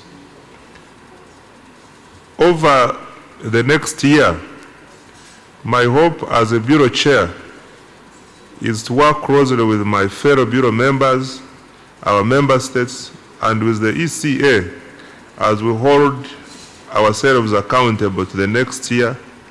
We can see meaningful progress and change. I want to thank you very much. Thank you, Chair. So we will now proceed to the questions. I see one, okay, we will do three at a time. So one gentleman here, then two gentlemen there, and then we will come on this side. And I count on my colleagues to tell me if there's any journalists online as well. So let us start with you, sir. Thank you. I'll ask my question in French if Mr. Pedro allows me to. If I may just ask you to say your name or the publications that you're from. Thank you so much. Thank you, ma'am. Je m'appelle Idriss Linge, rédacteur en chef de l'agence Ecofin. Elle est basée à Genève, mais nos 40 journalistes travaillent en Afrique. Nous couvrons l'actualité économique et financière en Afrique et aussi beaucoup d'activités de la CEA. Merci de l'invitation. Je n'ai pas dû suivre toutes les recommandations, mais j'ai retenu innovation, lutte contre la pauvreté, et justement une innovation qui est survenue en 2022, fin 2022, c'est la décision du groupe africain de prendre une résolution qui permettrait de discuter l'architecture fiscale internationale au niveau des Nations Unies. Alors, ma question directe, est-ce que la CEA accompagne les pays africains dans ce processus? Si oui, à quel stade de discussion sommes-nous alors qu'on approche très rapidement du premier anniversaire de cette résolution qui avait été adoptée? Thank you. Merci beaucoup. On va passer aux deux prochains. On va prendre des groupes de 3 questions. Merci. The next gentleman, please. Thank you. Merci beaucoup. Joseph Gada, je viens du Togo et je fais partie également du réseau des journalistes pour la CEA en Afrique de l'Ouest. Ma question va s'adresser au secrétaire exécutif. Au cours de votre intervention à la table ronde des ministres hier, vous avez annoncé que l'Afrique aura un siège au G20. C'est une bonne nouvelle. Mais que va faire l'Afrique qui abrite plus de la moitié des pauvres de la planète et qui est affaiblie par des crises multiples? Est-ce une adhésion de plus dans un regroupement mondial? Voilà ma question. Merci. Merci beaucoup. Monsieur qui est à côté de vous, merci. Merci. Bonjour à tout le monde. Je vais également poser ma question en français. Je suis Roger Mbarga, je viens du Cameroun. Je travaille pour le journal Intégration. Je voudrais déjà dire merci à la CEA pour l'invitation. Ma question va faire un focus sur le monde rural. À cette session où on parle de transformation et de réduction des inégalités, pour la réduction des inégalités et des vulnérabilités, nous n'avons pas beaucoup entendu le monde rural. Pourtant, en Afrique, c'est le monde rural qui produit, c'est le monde rural qui est le plus pauvre, et c'est le monde rural qui est le plus vulnérable lorsque les budgets des États n'arrivent pas à assurer certains besoins sociaux, l'éducation, la santé, la sécurité sociale. Avec la ZLECAf qui a été identifiée comme moteur de la transformation structurelle, moteur de la réduction des inégalités et des vulnérabilités, on a beaucoup entendu le choix des chaînes de valeur sur la pharmacie, batterie électrique, d'accord? Mais je voudrais savoir, est-ce qu'il n'est pas temps, puisqu'on a vu justement à quel point le monde rural peut être moteur, notamment avec les femmes, est-ce qu'il n'est pas temps d'avoir des choix stratégiques sur les chaînes de valeur qui se retrouvent dans le monde rural? Je veux parler ici du manioc, du maïs et des arachides. Est-ce qu'il n'est pas temps d'avoir le choix justement sur ces chaînes de valeur qui peuvent augmenter les emplois dans le monde rural? Vous savez que la plupart des emplois, c'est dans le secteur de l'agriculture. Ils peuvent donc permettre cette transformation structurelle depuis les profondeurs de l'Afrique. Merci. Merci beaucoup. Je vais passer au secrétaire exécutif de répondre les 3 questions. Et puis on passera aux autres questions en groupe de 3. Merci. Thank you. To be more precise, I will speak in English. Let me start with the last question. Absolutely, we should not leave anyone behind. At the same time, it's important to take into consideration evolving dynamics. And this is that the rate of urbanization on the continent is accelerating significantly. And that in a couple of years' time, we'll have more people living in urban settlements than in the rural world. Having said that, it is absolutely critical that in designing our strategies, we take into consideration the entirety of our population. That's why, at the level of ECA, we are advocating for the deployment of instruments that can help us to localize better where the opportunities are, where the challenges are. We are deploying increasingly spatial planning and analysis as a means to achieving that.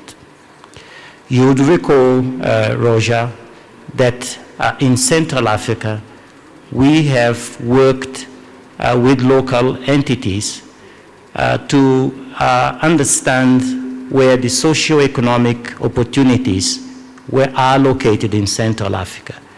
By using, sorry for these jargons and technicalities, but for using GIS-enabled hotspot analysis of economic opportunities, which combine an identification of where the socio-economic indicators, where the poor are located, where the educated are located, which are the grades of each and every one of those people in terms of education levels, also with the biophysical data. So where's the water? Where the Arab land? What are the ecological zones, agroecological zones, and so on and so forth. So that mapping exercise enables, for example, for us when we talk about decentralization, we talk it as a process that is not underpinned by the transfer of resources from the capitals to the periphery, but instead by first understanding what is available at that particular setting, including at the rural level. So when we were talking here, therefore, about improving or modernizing our data and statistics systems, we're equally referring to, indeed, the importance of spatial planning. So absolutely critical. Indeed, many of our largest opportunities are in the rural world. We made reference a couple of times during this conference on the importance of carbon credit markets. Forests are in the rural world, and forests in the Congo Basin, for example, could be at the center of our effort to monetize the ecological services that are associated with it. It will be in the center of making sure that nature conservation generates benefits that are tangible to local communities, so that they will be the agents of conservation, and not and moving therefore from a top-down government-led process to one where the communities themselves will be interested parties, because nature conservation will generate incomes that can be plowed back into improving their sustainable livelihoods. So to say, fully in agreement with you, and indeed we need to invest more in generating those data sets, that information that will enable the conversation to become more tangible and evidence-based. But we need, again, as I said, to be mindful of other dynamics which are associated with increasing urbanization on the continent. So when we are talking of clusters development, we are looking at ecosystem that links urban settlements with the rural world as part of the same continuum. And this is where, again, improving in the design of our roads, so that agriculture activity, for example, the rural world is linked with the market opportunities that are offered by the urban settlements. So planning at that level, detailed planning, is absolutely critical. Now, the G20 seat is absolutely, again, important for Africa. How we use it, it is another conversation, and an important one. And this is where all of the interested parties today are talking about strengthening Africa's agency. And strengthening Africa's agency has to be predicated on first understanding what is our comparative or competitive advantage. What is it that we take to the G20, and how we bargain for more on the basis of those comparative advantages. For example, we also said during this conference that most of the global transitions, let's talk about energy transitions, let's talk about the electrification of transport systems, let's talk about demographic dynamics, where is, for example, the most youthful labor in the world is in Africa. So those are all assets that need to be part of the conversation during G20 meetings, so that we take and make the most out of our resources. Building common voices, African voices, it's not one voice, is important. This voice, again, needs to be evidence-based. So institutions like ours can contribute with relevant studies, assessments of the opportunities, and then feed up into the machinery that leads or that takes us to G20 conversations. As you know, the seat will be represented by the chair, the incumbent chair of the African Union, with support of the African Union Commission through the chairperson. The call, therefore, that was made here increasingly, that we as ECA should work closely with the African Union Commission and with the African Union organs, it's important. And supporting this G20 seat will be one of the things that we as the ECA will undertake to doing it consistently and coherently. Now, the global financial architecture, or the reform of the global financial architecture, and this was the question by Burundi, if I'm not mistaken, is part of the discussions that will be featured certainly during these G20 meetings. And G20 is not just a meeting, there's a process, the supporting process, the platforms that inform the proceedings of the G20. So we as ECA, you'd recall, were amongst some of the first institutions in Africa that have identified that the financing for Africa's transformation to attain the SDGs, to attain Agenda 2063, were not sufficient enough. And during COVID-19, that became even more evident. And through the platforms that we created, the meetings that we sort of facilitated, we called for a couple of things: the suspension of debt, the establishment of facilities like the Liquidity Sustainability Facility, the channeling of the special drawing rights to expand Africa's liquidity, and many other financing-related conversations that I would say culminate in this call for the reform of the global financial architecture. So we were at the center of these conversations, together, of course, with our ministers of finance in Africa. And we've undertook to continue this collaboration in close consultation with the African Union Commission and its organs. And the working breakfast that we organized yesterday is part of that commitment to continue the collaboration. Thank you. Thank you very much. Yes, I think we have the woman who is sitting there, and then the gentleman. Thank you. And we will come back to you, sir. Thank you very much. I am Princess Gibson from the Sierra Leone Broadcasting Corporation. The last 1 week has seen a lot of conversations around economic delivery in diverse areas, including agriculture, trade, infrastructure, but are more concerned around health financing, especially in the area of maternal health. Mr. Acting Executive Secretary, our indices are not good on maternal mortality. And for me, that is one of the people-centered policies. Is that on the agenda of ECA? Thank you very much. We'll take the second question and then the third from Christabel here. Thank you.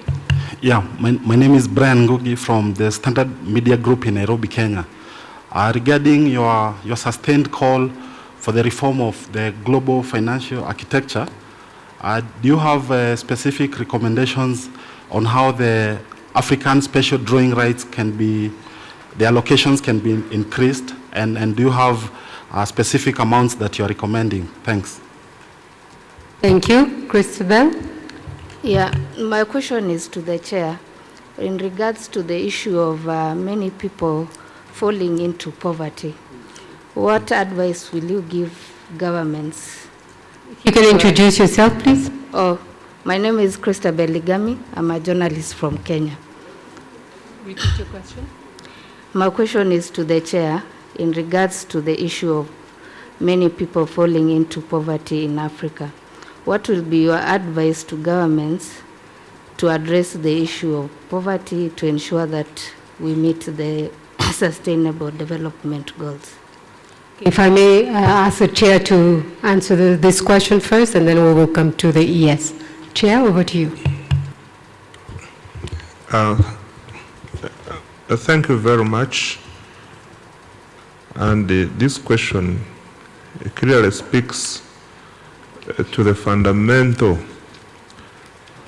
challenge we face as Africa. In Uganda, for example, to address this challenge, we have what we call the social economic transformation agenda, whereby I had someone in the audience ask about the plans we have for the rural areas, especially for the youth, women, and others, because these are the most vulnerable people.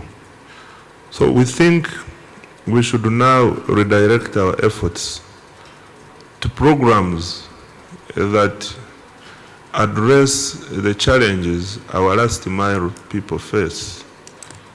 They are into poverty for two main reasons.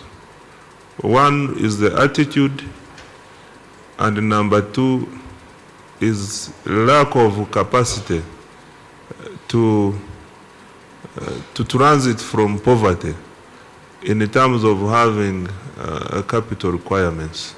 So what we think we should do as Africa is we need to begin looking at interventions that can bring, for example, these last mile people into the money economy. Some of these people spend a year without touching money at all.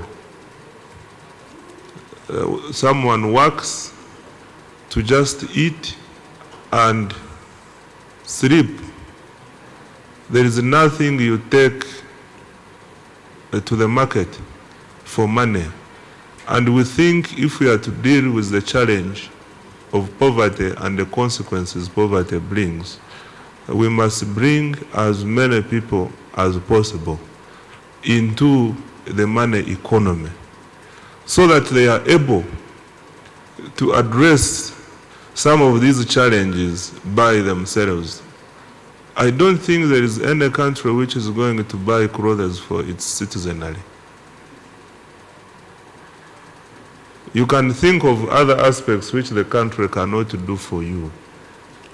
So, in order to make these people also become meaningful citizens, governments must come up with deliberate programs which empower them to also come to the money economy. And henceforth, we shall have dealt with the challenge of poverty, shall have dealt with the challenge of disease, and if interventions are related to agricultural production, we shall have dealt with the problem of hunger, name it.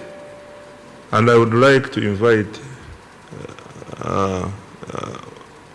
our colleagues to begin thinking about this social economic transformation agenda, because we are convinced that the livelihoods of our people can be improved as long as the last mile people are all involved into activities that bring money to their households. I thank you.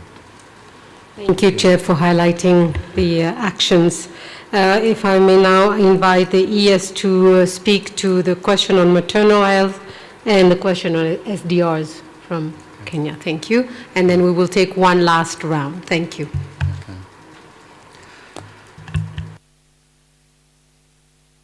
Thank you very much.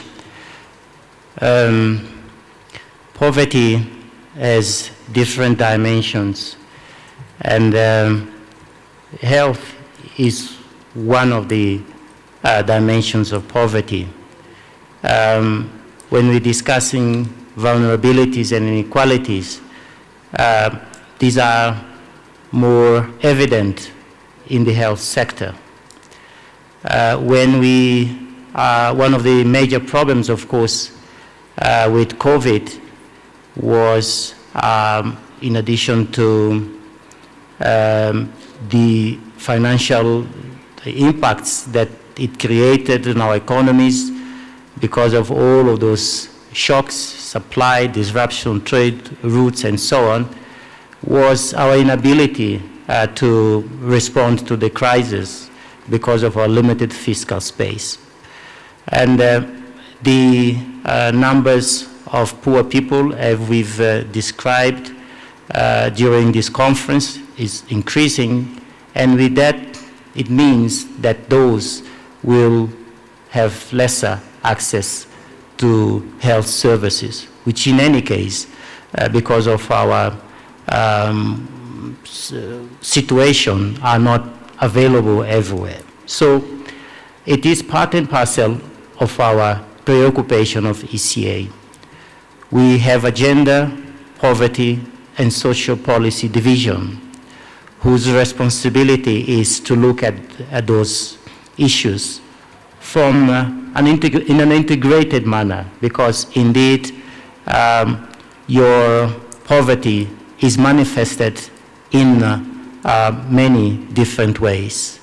In your inability to access food, in your inability to access education services, in your inability to address health services. They're part and parcel of the same structural problem. So we are looking at that. Now, addressing those problems, again, require structural interventions, require better profiling of where the poor are. So with relevant data and statistics, disaggregated data, spatial data, as I've mentioned earlier, we need to be able to localize where the poor are, where the ones that don't have access to services, including access to services, are, so that then we have better targeted interventions. You've heard us talking about the social state and how some of our member states, notwithstanding the restrictive fiscal space they have, they are nevertheless channeling some of the meager resources that they have to that last mile segment of our population that the Honorable Minister mentioned here. So it's important that we generate those disaggregated data. It's important that we understand where they are located so that then our governments can target their interventions accordingly. So our work in the African Center for Statistics, as well as our work through the Gender, Poverty and Social Policy Division, are meant to understand those dynamics. So we are working on that. Now, on the SDRs, indeed, there is an issue there in terms of access, the volumes, and the simplification of the procedures that would enable our member states to have access to special drawing rights. One of the messages that we conveyed loud and clear, that the rich countries are not using their SDRs. And therefore, we've called for those SDRs to be reallocated to those that need, namely African member states.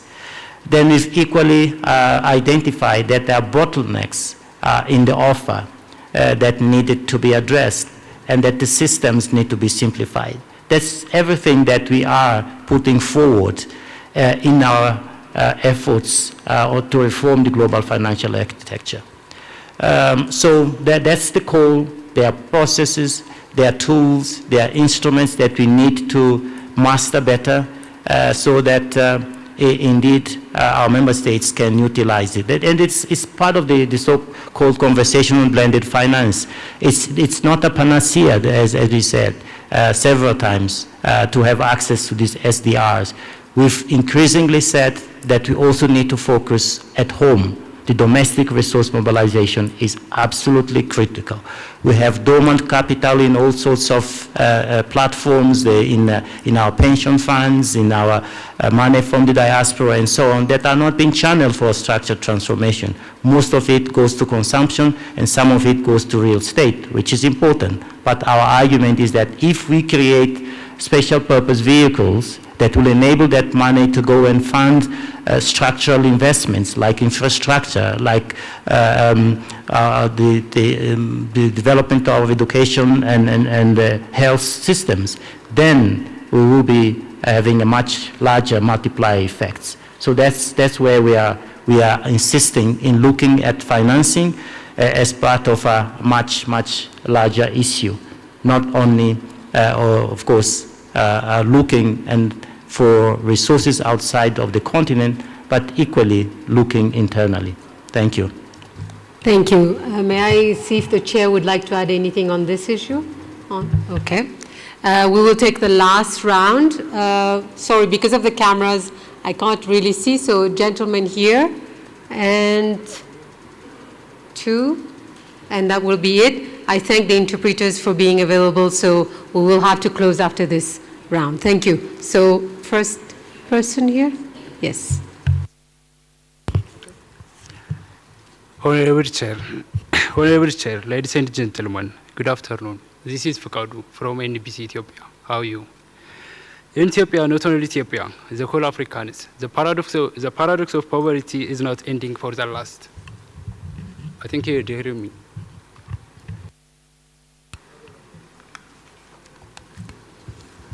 Okay. Honorable Chair, ladies and gentlemen, good afternoon. This is Fakadu from NBC Ethiopia. How are you? In Ethiopia, not only Ethiopia, the whole African countries. It is the paradox of poverty is not ending for the last. Means that it's still challenging for the whole African. As an ECA, United Nations ECA, which one build or create a good opportunity for regarding for the strong broadcasting medias, for broadcasting for African countries, regarding on strong medias. How casting for African countries, because Africa has their own resources, their own culture, their own historical histories. So based on this case, so many benefits for Africans and ECA, which opportunities to create Africans. That means build up for a strong media. The whole Africans, not only Ethiopian, not only such like different African countries. As I say, what to do you build, what do you create, a good opportunity like this, depending on use, depending on different, it is energetic uses, energetic, powerful young people in our country, on the whole Africans. So, as I say, what do you create or build this like opportunity?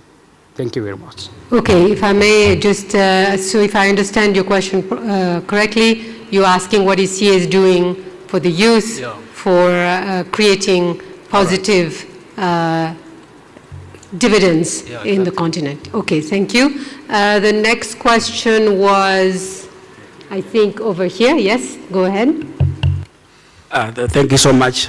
Ndamusandu, Business Time newspaper from Zimbabwe. My first question is directed to the chair.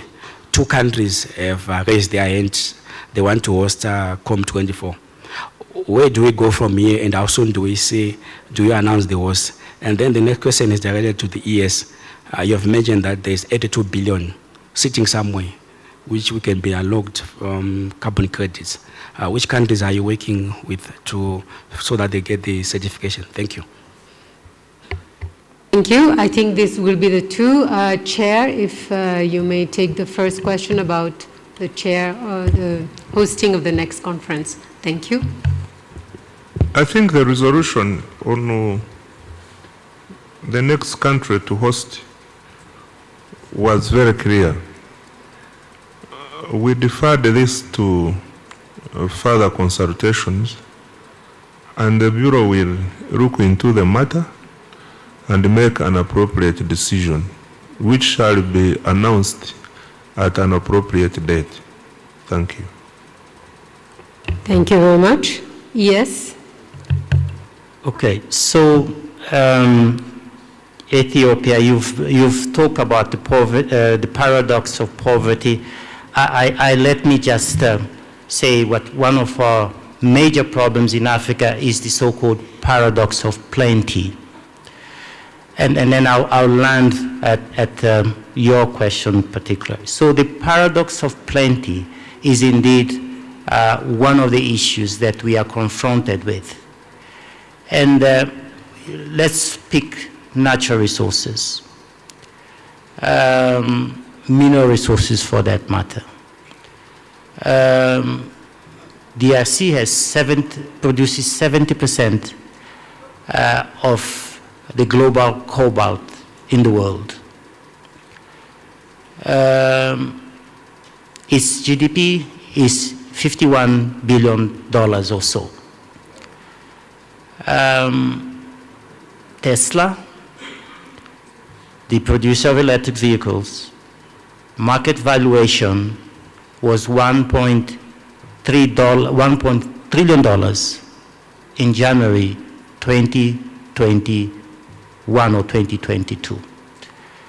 And of course, I think you'd say that Tesla is not just the batteries that go there.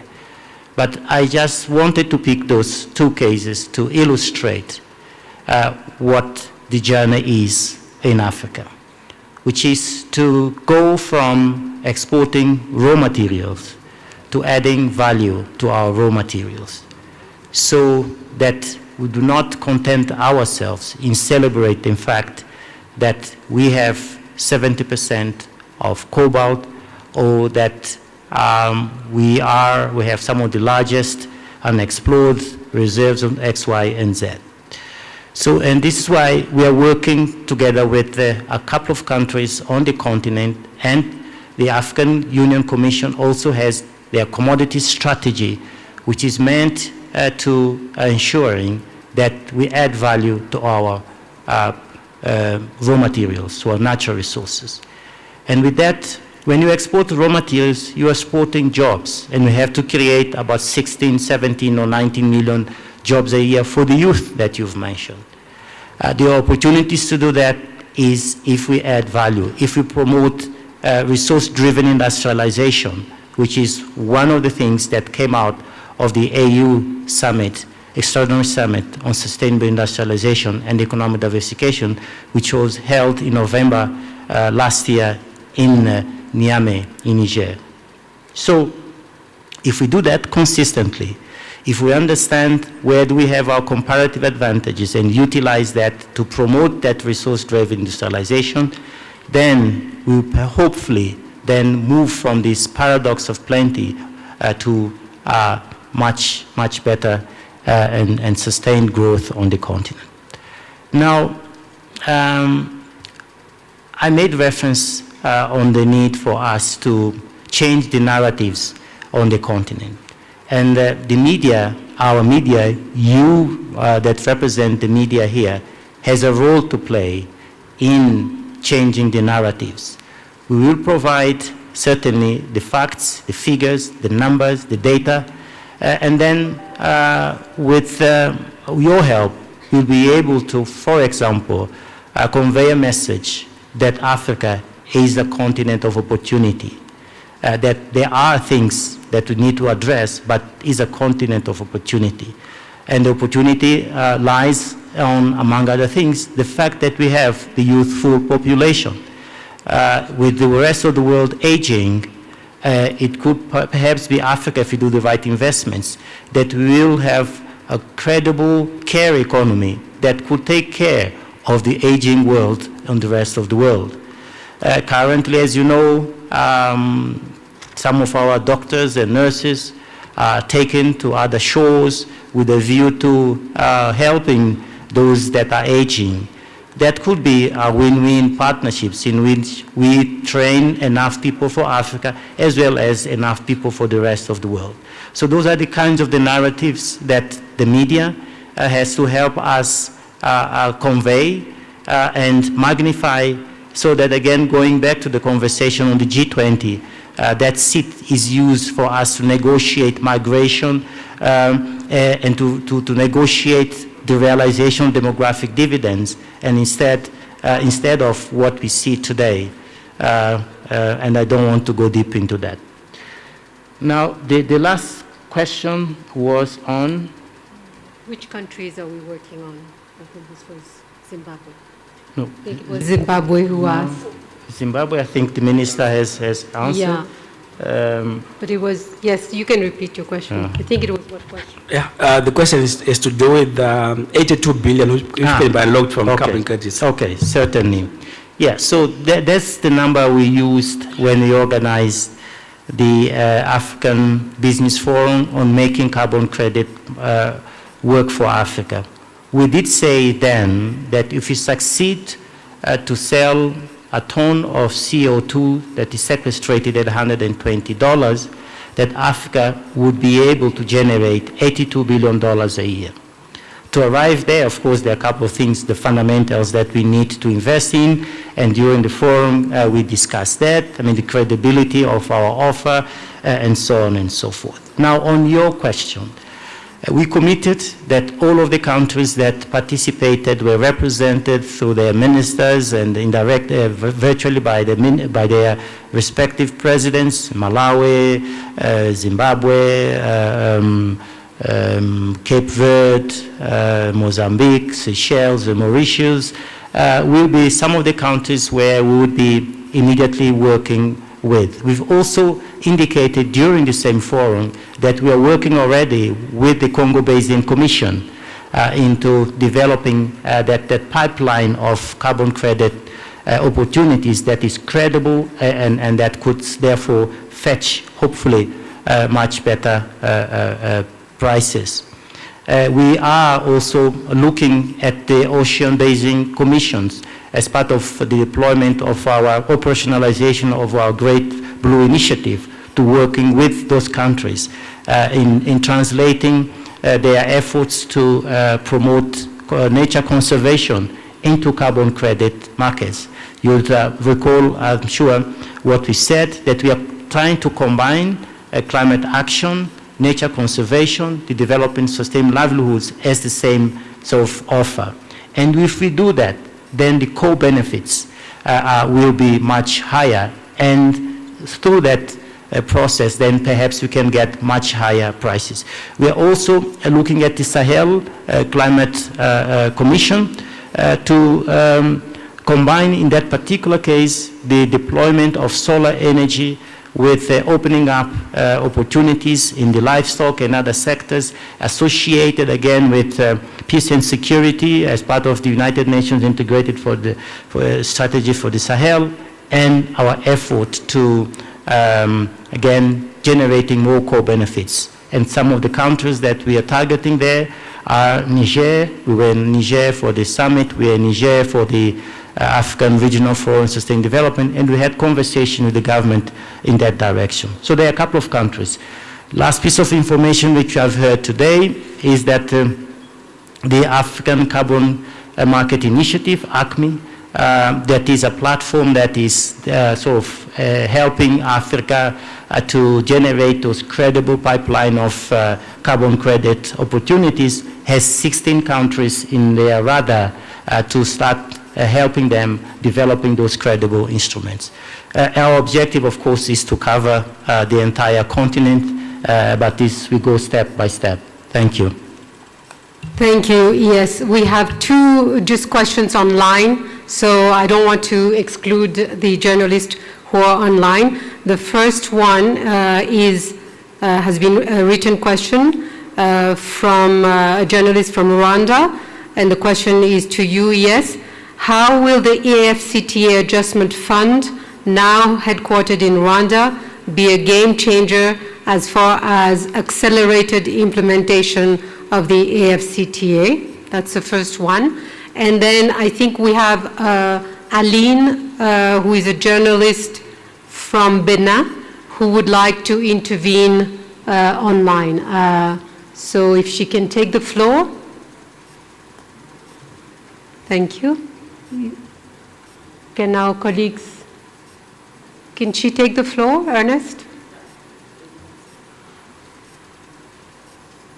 Oui.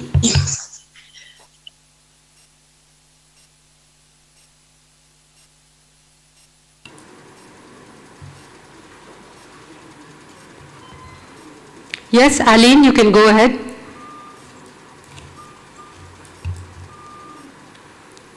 Is she online? Okay. Est-ce que vous me... Oui, je vous entends. Allez-y. Madame Aline. Bon, je pense que la technologie ne marche pas. On va passer à la réponse sur le AFCTA. En attendant, si vous pouvez nous donner votre question écrite, s'il vous plaît. Les collègues vont me le passer. Merci. Yes. Thank you very much. First, I would like really to congratulate the Secretariat, the AFCFTA Secretariat and Afreximbank for their continued efforts to addressing some of the bottlenecks to the operationalization of CFTA. And one of the important conversations on the CFTA is the winners and losers, and what is it that needs to be done to make sure that at the end everyone will benefit from the opportunity that the AFCFTA represents. So particularly smaller countries, we've heard, for example, the Minister of Finance of the Central African Republic on how important the customs duties are for their fiscus. And once you start operating under the CFTA trade regime, with the liberalization of the goods, the trade in goods, later I will have over trade in services as well, you will lose that revenue stream. And the adjustment fund, among other things, is really meant to compensate for that. And it also has a line that will help those countries to reduce their dependence, therefore, from those customs duties. So that's one important part of the agenda moving forward. The rest, I mean, as I said earlier, is about making sure that those national CFTA strategies are implemented. And part of the national CFTA strategies is informed by the identification of those 10% list of sensitive products that will still benefit from protection. And one of our arguments is that 10% list of products should be the basis on your industrialization strategies, the basis for your industrialization strategies. Again, making sure that those products can go up in the value chains, can improve in quality, so that the Made in Africa agenda becomes a reality. So we are looking at that as part, again, of the things that we need to do so that countries don't lose from liberalizing their economies. The development of regional value chains is, again, part of it. Sorry, I think I'm speaking too much. Yeah. Thank you, Nita. So, we've discussed here the importance of identifying what will be the basis on which countries would specialize. The conversation on what are those comparative advantage, what is the national value proposition, what are the growth diagnostic studies, those are the plethora of issues that we need to really focus on if we want to make the CFTA work for Africa. The adjustment fund is just one of those interventions that are required. In the same meeting here, we've discussed the importance of payment systems. Here again, Afreximbank is looking at that and how we can trade using our own currency.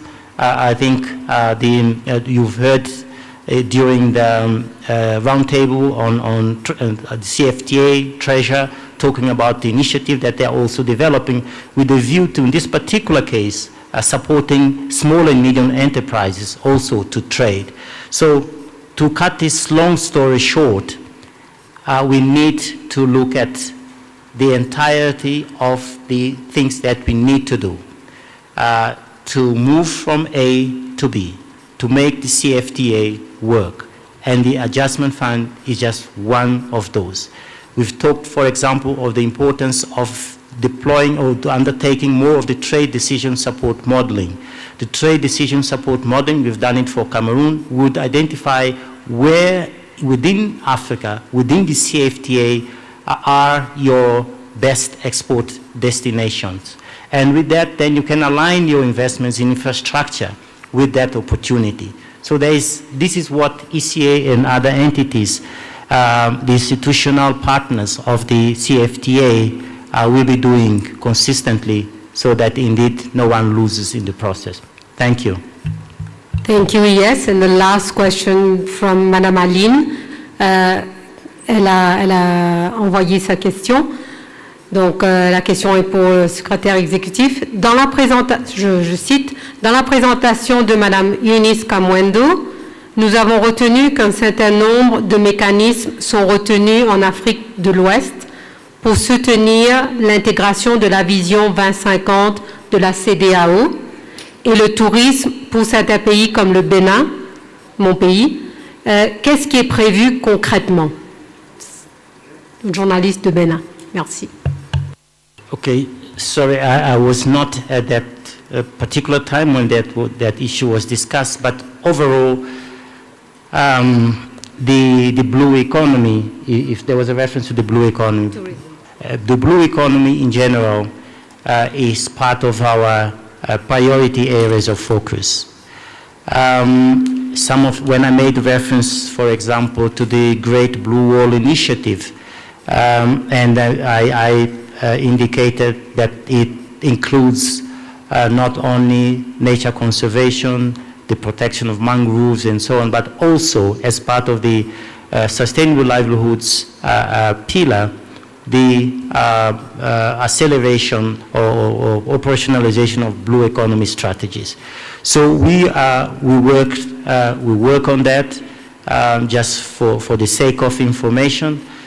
We supported IGAD to formulate the IGAD master plan for tourism development, which provides the blueprint for mainstreaming tourism as part of our economic diversification strategies. As we start to operationalize the trade in services, indeed in many countries tourism is going to be a game changer, notwithstanding its vulnerabilities. So in the IGAD Sustainable Tourism Master Plan, we've argued quite strongly that one of the pathways to reducing the vulnerabilities in the tourism sector is to promote tourism by Africans. And COVID-19 has revealed that when travel routes became disrupted, indeed the tourism sector in many of our countries became a problem. And the Minister of Mauritius just provided, Minister of Finance, no, the Governor of the Central Bank of Mauritius, shared with us some of the things that they have done to rescue the tourism sector. So we have a strategy, we have the frameworks, we supported the African Union in developing the blue economy strategy for Africa, for which, in which, of course, tourism development is part of it. We are working on that. in many of our countries. We've supporting countries to develop what we call the tourism satellite accounts, which are again, a part of those data systems that are important. So to call the attention of ministers of finance and other entities about the importance of the tourism sector and its contribution to GDP. Because if the ministers of finance recognize that the tourism sector is, for example, the main sector in their respective economy, then they will be investing on some of those fundamentals, infrastructure, the security, the health and sanitary factors that make a tourism destination a preferred investment destination. It's not just about the product itself. There are all sorts of ecosystems, and tourism is one of those very, very sensitive sectors in which, if, for example, if people or tourists, your tourists believe that that area is not safe, the safety is not guaranteed, and safety health-wise and on many other forms, then they will not come back there. So I would invite you, Eileen, to look at our website, look at the IGAD Sustained Tourism Master Plan, look at the toolkits that we developed to facilitate tourism development, tourism satellite accounts, and some of the strategies that we developed to say that Togo, if they approach, or Benin, if they approach us through our Office for West Africa, you'll be very well served. Thank you. Thank you very much. Yes, that was the last question. I would like to thank all the journalists who have participated and engaged with us. I would like to thank the chair and the ES for participating in this press conference. And as we have said, we really value the partnership with you, because you do not only relay, but you are here as part and parcel of changing the narrative going forward for the continent, for Africa. So thank you very much. If there are any questions that were not answered or you did not have an opportunity, or even Aline, please do send the communication team the questions, and we will direct the questions to the respective directors ou bien les directeurs des bureaux sous-régionaux. Merci beaucoup et bon appétit.